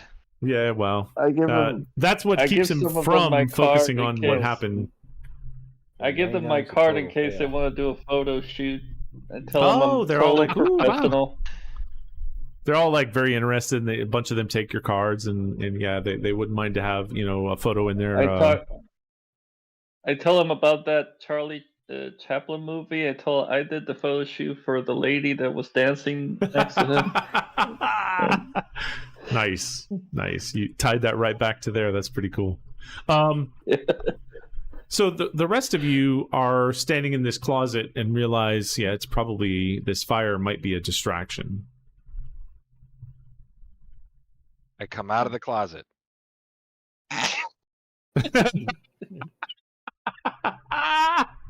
Wow. Interesting. All right, Um, so This is out of my area of expertise. Unless somebody gets burned and died, then I can take over. Oh, I thought you meant coming out of the closet. Oh no, yeah. I know all about that. You guys are something else. All right, What do you- so I mean, so Out? it's not going to spread. No, it looks like it's pretty much in the bucket. It's creating a lot of smoke, but it's not coming out Yeah, of the find bucket. some water. See if I find another bucket. Fill it with water. and- No, don't Does throw it- water on it. Don't throw water on it. You got to take it outside, or just move it, or cover it. All right, go There- for it, Alexandro. There's a couple of this is sort of a closet where there's sort of like mops and buckets and all this kind of stuff, and you do see some planks like where they were repairing some of the things and some wood pieces in the closet Well, I don't as know well. if throwing wood on a fire is necessarily going to put it out. Well, it's rather Uh, large pieces of wood. If you smother it, I mean, Yeah, just- Cut the oxygen.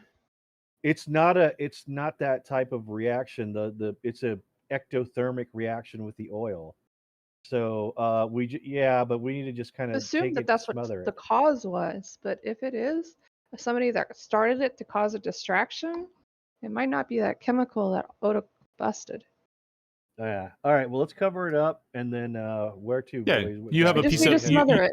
You sort of have a piece of wood that's big enough that you put over the bucket, and the fire, stops, and the smoke kind of smolders, and then it kind of This stops. wood will put out this fire. Yeah, it cuts the oxygen away from it. It's like a thick piece of wood you just kind of sit on top of just the a lid. bucket.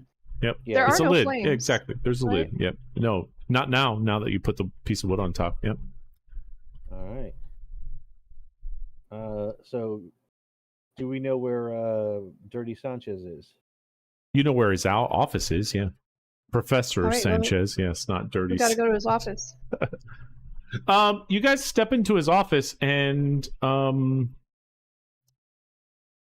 yeah, he's you kind of see that Professor Sanchez is kind of laying on the ground, and he's clutching his it's almost like he ate something bad. He's kind of like curled over and on the ground and kind of making some weird noises. He's grabbing his stomach. Yeah, he's kind of like, oh my god. Dr. Weirdo, can you help with this?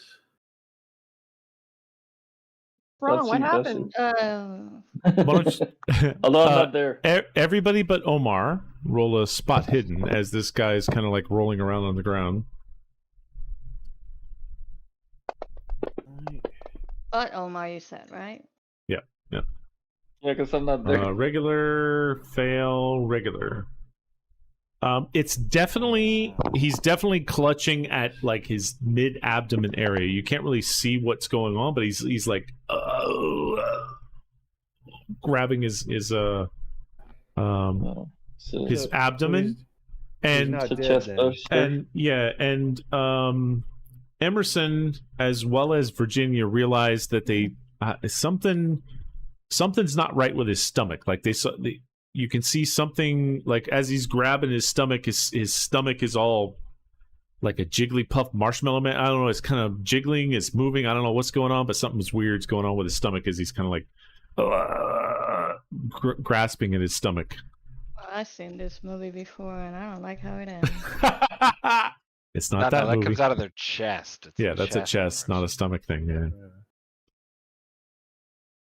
that's a different I movie. don't know what movie I saw. My eyes get really big. I have no idea what to do. Can I appraise the situation? I would, if he's still conscious, I want to talk to him and ask him what happened. What Oh, could you tell us? he's totally groaning and it's like something, whatever's in his stomach is just it's his focus. In too much pain to answer. Bessie, you have medical training. Is there nothing you could do? Yeah, that's what I was saying. I mean, it's been a while since I'll try to see if I can figure it out. Didn't you say you? He won't let her. Medical? He won't let her sort of out of his stomach. She's Okay, like I kneeling hold down. his arms down. Okay, is this somebody to hold his legs? All right, I'll help. Because he's kind of kicking his legs around and kind of like still thrashing. Even though you're doing a good job of like keeping him somewhat still, but he's still like freaking out. Can I roll occult? Can I roll another medicine? If Alejandro seems is holding weird. his legs, if somebody holds his legs down, you could probably get to him. But right now, you're trying to like get in there to check him out, but he just won't let you. He's like kicking his feet, and you can't get in there. Yeah, He's like, I got his arm. Oh, yeah, we're I holding think down his feet. Alexandro said that he's got his feet. Yep. This Okay. is really unusual. Maybe I can roll library use. Maybe I've seen this in a book before. No, actually, I don't know if I use a why library. don't Bessie? Why don't you roll a medicine roll for me? Oh my God. Ooh. So when she rolls for Omar, it's 99s, but when she rolls for herself, it's 0 something. Like she makes the most amazing She's got some- successes. Well, I'm not Got gonna some risk hacks that my only hacks work for on her. this. She does 100%. So you're kind of like feeling around his stomach area and trying to figure out like what's going on with him. And while you're feeling around his stomach area, you realize there's something in there, and it You know how when you're feeling a pregnant woman's belly and the foot kicks you? You feel something rub along your... No, fucker. You feel something rub your hand, like from under his belly, something like swirling around in his stomach, kind of like go up and down your hand. And why don't you roll a sanity roll for me? Because it kind of like swirls around your hand, and you could definitely tell something is crawling inside of his stomach. And that's Roll, on the try not to main and barf. insanity. Yeah, And the he's a man. current. That You want to do the correct? current. That Yep. should not be happening. Might be trans. And another hard success. Like, man, Right. she's like, Well, this- I've been here, I've done this, no big deal. You know that there's something in his stomach and it's alive. Well, This man's it's got been a a while poop. since I've checked a live person, but I'm pretty sure this is not normal. I'm gonna have to cut in your stomach to get rid of your pain. And Do I you pull wait out your for first him aid to kit? nod or something. Oh no, Yeah. he's not Hold he's not him down with the guys. yeah, Well, he's I still 100% kinda look not at him. acknowledging that you live. Like he doesn't Okay. know. He's like he's still trying to like rip himself. In fact, Alejandro, you have two people. You have you and Virginia holding the legs, but Emerson, you're the only Emerson. one holding the arms. So why don't you roll a strength check for me? Wish I would have been taking pictures of this. Ooh. Oh, I ain't holding shit. Hold on, Wait, let me. Omar, let me grab the other arm. Omar's not even in there. No. No, yeah, he's not in there. I Let me mean, go to how long the- is the protocol for fire? What about Jackson? Jackson, get over here. Oh, Jackson We is need your there. Yeah, help. no, Jackson. Yep, nope. You're right. Jackson runs over there. Let me see. Characters, allies. What's the standard protocol for fire? How long should I be out there? 10 minutes? Yeah, it's about. You gotta wait till the all clear. to I mean, come the back, ding, ding, so- ding is still happening. I'm gonna roll his check. Oh my god, he failed too. And then That's Professor. strong arms. Yeah, no doubt. Let's see what Professor rolled. Oh my god. Professor Muscle Wow, Man. extreme Yeah. success. Professor basically rips his arms away from Jackson Elias and Emerson and kind of like reaches forward and like punches Bessie, like almost punches her in the face, sort of like the chest shoulder area. Let's see, Professor I'll Sanchez. take that as a no. No, yeah, definitely not. What's his melee? It doesn't have melee. My Let me roll. hero. Let's see. What do we roll? Ooh, shit! He goes to punch you in your face or your arm, and you kind of like stick your His arm up. falls off. Yeah, like you stick your arm up and block his arm, and kind of like hand his arm back off to Emerson and Jackson, and they both grab his arms and pull it back up forward to them, and kind of lock him back into his position. Emerson is secretly That was such a wondering good roll. if you're a ninja Yeah, because that was so smooth. it was. Well, It was. Yeah, no doubt. That was wicked. it's important that you hold him as still as possible. And well, I don't know. Let's see what's in here. This is very unusual. All right, And I- let's do it. Start You think? cutting into his stomach as good as I can with my scalpel. using Go the ahead saw? and roll a medicine roll to remove it surgically.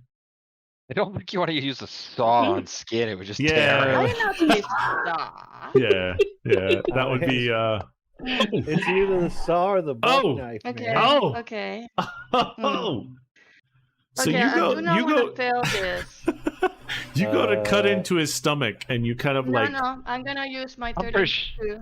Pretty sure you I don't stabbed wanna him in the fail. eye. Oh, you're gonna spin 32 luck. Wow. Okay. That's a Wow. lot of I don't luck. want to. I don't want to Yeah. kill the guy. This Yeah, is okay. remember I You said don't I'm gonna think- save this for life or death. I think Wait, this is life or can't You death. don't think sawing Can't she him push the open? roll? Can't she push the roll? I heard about that. She can push the roll. I'd have to look up like what does pushing happen. The pushing basically you can roll again, but with She can't me use see. luck if Push. she misses. push. And if something bad happens, like there's a really bad consequence. So like she can re-roll, Yes, but instead of just opening the door, she has to put all her weight into the door. And Yeah, if she misses yeah. it, then she gets hurt, kind of thing. Yep. No, you're right. So you gotta saw really so hard. what you can do is you start to cut and you realize Or you you're can about use to your do luck. something bad, and you can push it, right? And what you have to do is Okay. describe how you're going to push it. Like, what are you doing to make it better? So if you're breaking the door down and you can't do it, you might say that I'm going to do it without without any any safety measures. I'm just going to push as hard as I possibly can. Doesn't And matter if I then- get hurt. Yeah. So what I'm gonna do is, of course, it's not my fault that I'm messing No. up. Yeah. So this is what I do. For God's sake, hold him tighter. He's wiggling too much. And I put a lot of, Like pressure I on him with focus one on arm while them you're and I try to hold them with their help as steady as possible, and then I continue. okay. Roll another medicine roll. Okay. And if I fail, I probably kill him? Oh, regular success. Well, if you failed, Okay. you would definitely like slice up, slice down. It would be bad because on a push I did roll, the best I could, bad but things he's can wiggling happen. around.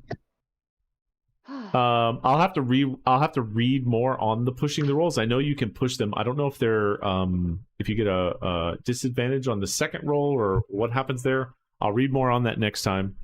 Yeah, you can't use your luck or any You of can't that. use luck or anything, but like when something bad happens after a push roll, it is bad, like really bad. Yeah. It's not good. Alright. But anyway, Good. you basically you're would've like, been worse. guys, hold him down. So you push you're about to slice him, and he's like moving so much that you think you're gonna cut right into his abdomen and like slice a major artery or something. And you kind of like shove your hand down on his chest to hold him. And guys, hold him down. Come on, man. And you slice open a little bit of his stomach, just a slight little sliver, and you reach inside and you pull out this sort of like, it almost looks like a maggot, but a giant maggot that's across your hand. And that maggot, as you're pulling it out, and everybody's kind of like sitting there, like stunned as to like what's going on. Let me see if I can find that image. I wish I could find that image. Oh, here we go. The maggot starts to crawl up your arm and is trying to attack you. And this is what the maggot looks like with this gooey white liquid. This is what it looks like as an investigator's trying to rip it off their face. It's like a larva, yeah.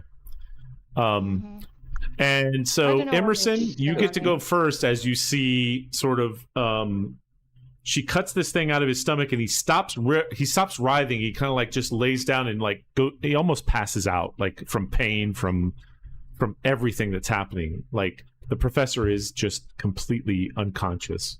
Okay. But you see like Bessie this thing like, and it's going fast like as soon as she pulls it out, she doesn't realize, oh my god, it's super slippery, and it just kind of like starts sliding up her arm, leaving this like creamy like path behind it, like as if a snail, but this white milky fat liquid.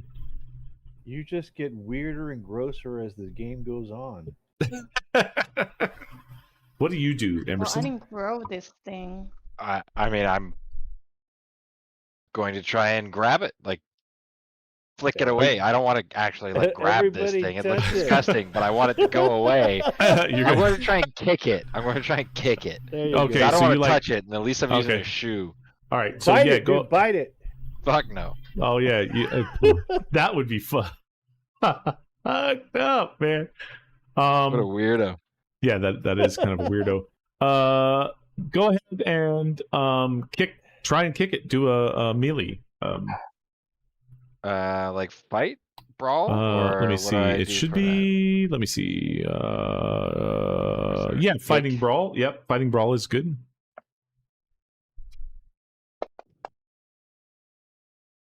Oh, you 100%. Like, you whiff that so bad. Yeah, it's terrifying. You see that fucking thing? Yeah, you're like, no, what the dude, for fuck? sure.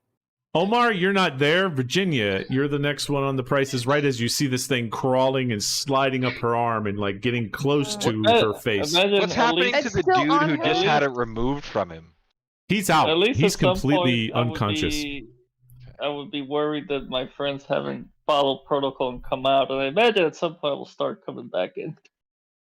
Okay, so Yeah, what so- I want to do Yeah. is I grab my knife and my hunting knife, and I try to wedge it between her skin and the larva to like cut it towards the larva to like try to pull it Flick it off off. her. Okay. And then what I want to do is grab a big book and stomp it with the book. Okay. Well, first roll the roll your knife attack. See if That's that right, works. Oh, that's the machete one. Okay. Yeah. Oh.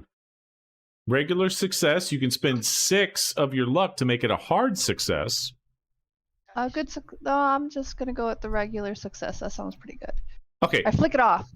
Yeah, so basically you deftly move the blade up underneath this larva and kind of like flick, and it flicks and flies up, and roll a d8. And everybody starts, Alexandra, with a 1, 2, 3, 4, 5. So you basically flick it off, and it, because Omar's not there, basically Alejandra's a 1, Bessie's a 2, Emerson's a 3, Virginia's a 4, Jesse is a 5, so 6, meaning you kind of flick it up and it lands like on a bookshelf and kind of slides down onto the floor. Alejandro. Madam, do you require assistance? Get What the fuck? thing. A giant maggot just got cut out of the dude. He's like, "Do you need help?" Yeah, exactly. Like, what? Is that all you do for All your right. round, Alejandro? Smash it. No. I am gonna try the same move, and hopefully, I'm not gonna do like. It's still wriggling around on the ground. Oh, it's all. I thought. Okay, it's on the ground. I'm gonna. She stomp just it. flicked. She just flicked it off. I will say that when you flicked it off, go ahead and roll roll damage on that as well, Virginia. If you roll the one, you should be able to double click the damage. Yeah. No. Okay. Okay. Yeah, Okay. yeah. Hold on. It's all hold kind on. of, yeah. Now, you said there were maybe some buckets around, right? That was in the storeroom. You're now in Professor's So there's office. no buckets in here, There right? was No, a bucket with the definitely not. fire. Yeah, but that's this is back the in the place- room from before. That's in another room down the hallway. All right. Okay. In that case, I'm gonna go ahead and stomp it down. All right, go ahead and So- roll a melee.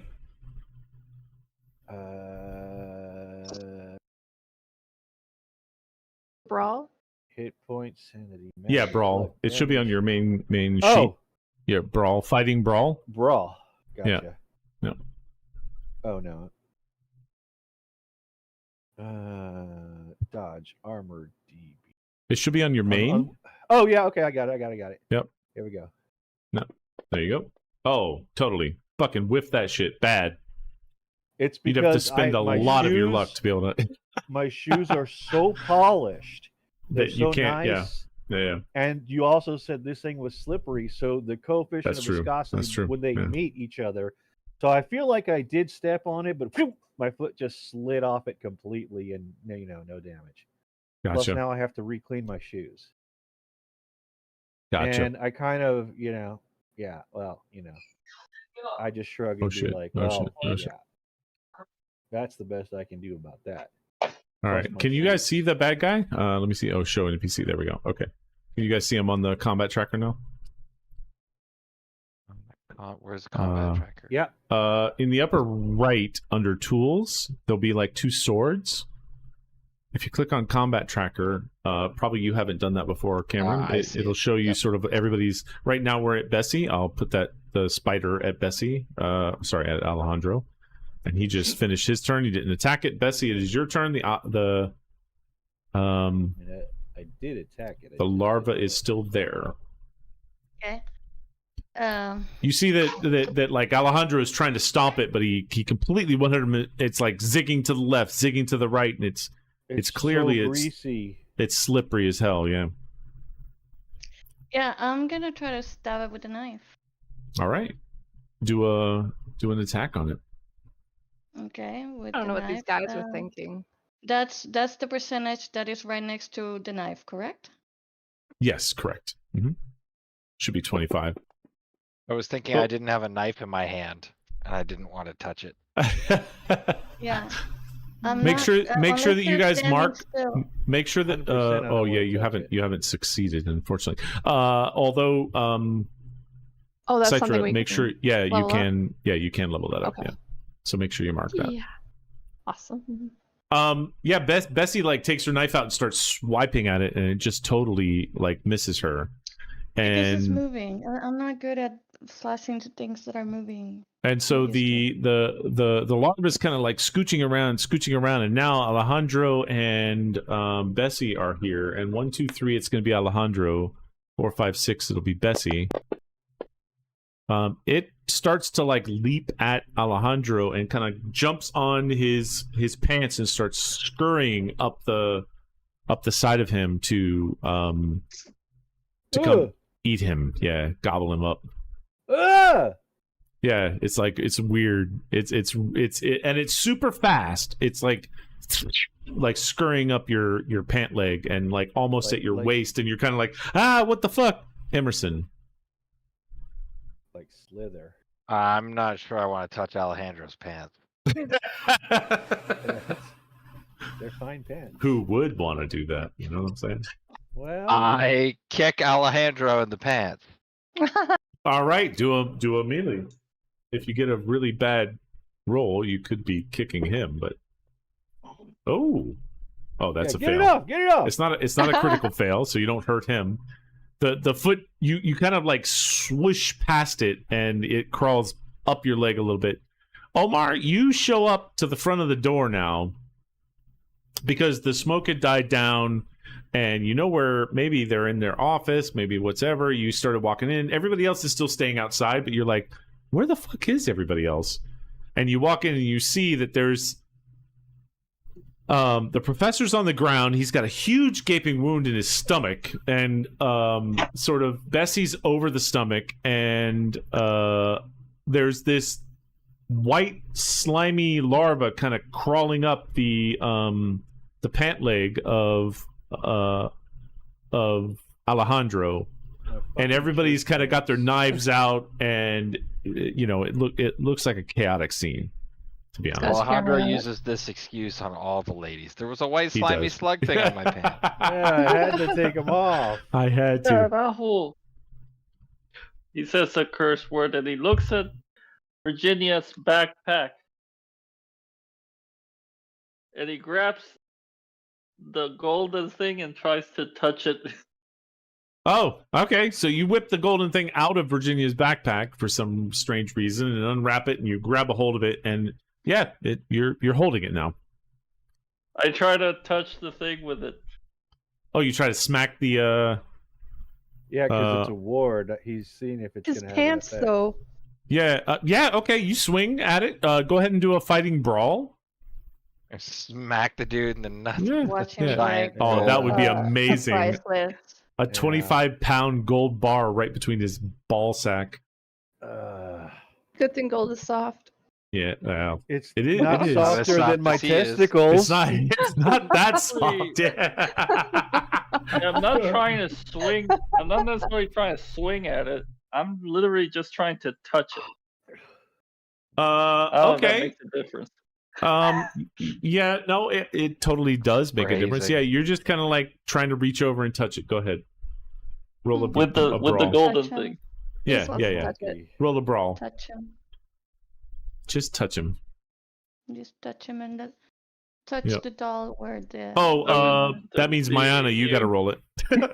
Oh yeah, I'm waiting for Yeah. him to roll. Yeah, one I was day waiting for him to roll too. You're gonna figure it So out. which one is he using? The brawl, fighting brawl. He's Wow, using okay. molest. You're not very good at that, just so you know. Yeah, no, you're definitely not good. You failed. You're like you're trying to touch it, and you're just like Alejandro. He's kind of rubbing this gold thing up and down your leg, trying to touch this larva, but he just can't get it there. So you're like, he's not swinging it and trying to hit it, but he's definitely like you're getting this gold thing up and down, and shit's getting weird.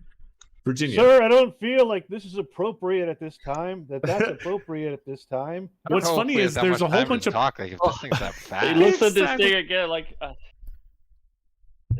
sure this does something, but doesn't seem Virginia. to be working. Tell Alexandro he needs to take his pants off and fast. What? His pants are No protecting time him for from that. this thing getting No under time his for this skin. woman. I grabbed There's no I grabbed the gold bar from Omar, and I try to do the exact same thing that he just did. Okay, roll Slower, roll though, a slower. fighting brawl.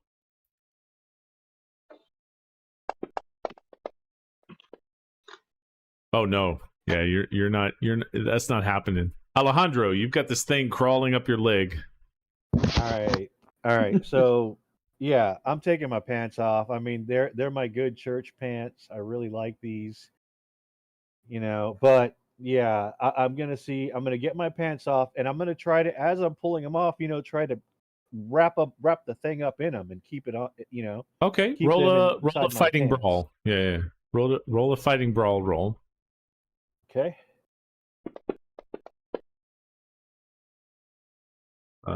Failed, and you got to spend a Wow, lot of luck to make that. 82. You gotta whip your pants off, and you're like, I got it. Where the fuck is it? And you're looking around, and it's crawling up your butt crack, and kind of up your back, and I do coming not up and consent. around your neck. I do not I thought you were going consent to to say this. something else. Okay. Bessie. No, not. Yeah, it doesn't go in Well, that hole. I mean, I'm not very good at it, but out of desperation, I'm just gonna keep trying to stab it. Yeah, you're like, All right, let's see. Maybe not stab Oh. it because okay. Is that yeah. There's this knife that sort of she's swishing back behind you, trying to stab it, but luckily Yeah, does I mean- not hit Okay, you. so I only You- I'll spend the 9. I'll You can- spend it's okay. Oh, only okay. 9 for You'll spend the luck. 9 luck. Okay, yep. Okay, so Then how you do I stab it. take Go ahead and do the okay. damage. The damage beside Okay. it. Double click that. Yep. That's Holy it. shit! Wow, Well, that's a good. carving knife. You got a Very really good knife. Nice. So Bessie kind of takes out this knife and goes, stop, and kind of slides the knife in between the larva and Alejandro's cheeks. Yeah, exactly, and just kind of lifts forward and kind of slices the larva in half. And landing on the ground is the larva, kind of in 2 different halves, and it kind of melts into this white gooey stuff that it looks like is the trail that kind of came up from below, from where you guys saw Trinidad Rizzo die. And I touched the white stuff and Mhm. I taste it. Yes, this is the same it is the same. It is as definitely the stuff we Tastes like saw human fat, yeah. downstairs. Also, can you Well, now touch we my know where butt? it came from. I gag a little. And the professor is kind of bleeding a little bit. He's not feeling great. His eyes are rolled up in the back of his head, and he's kind of foaming at the mouth a little bit.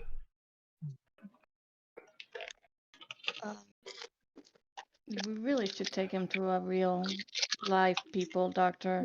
Yeah, I think so. Yeah. Is that your professional medical opinion? Yes. I mean, you did go to. Do you guys medical call for school, call right? for help? Yes. Yeah, we'll send a telegram to the police office. Yeah.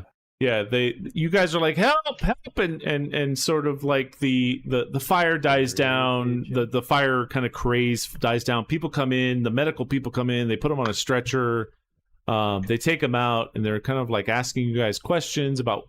Before they come in and ask them a question, currently, Virginia, you are holding the golden thing in your hands. What do you do with it? I wrap it back up and I put it in my bag so that they can't see the gold. Okay. It just looks like a dress hanging out of my bag. Gotcha. So the rest, the guys come in and they're like, "Oh my god!" So they call the medical guy, the medical professionals. The ambulance comes and the professor is kind of towed off, and Jackson Elias goes, "Oh my god, what the hell just happened?" Guys, this is not something that should. Emerson, what was that? I have no idea. Like, is that like a fly maggot, or like what is that? That was very strange. It was moving quite fast too. Where's the corpse? I don't know. So you guys go downstairs and look for Trinidad Rizzo, and the body is not there. What the? What? It's gone. And most of the boxes are kind of put back to where they were before. I mean, some of them are knocked down, but it's not. I meant the corpse of like that worm thing. Oh, that's like a white goo on the floor. It's not a corpse. There's no corpse. It's just a splattered mess. Mm-hmm. It's like as soon as I totally meant the other corpse. yeah.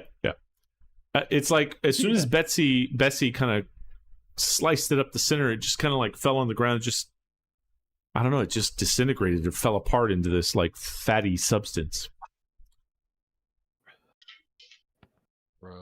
And I don't know if that's normal for maggots. This is where we will stop tonight's adventure and circle back around next week in the Museum of Archaeology and Anthropology, where the professor is now in the hospital and Trinidad Rizzo is dead and gone, and you guys have a gold nugget. Yeah, when you said the Museum of Anthropology, I said this is going to be so boring.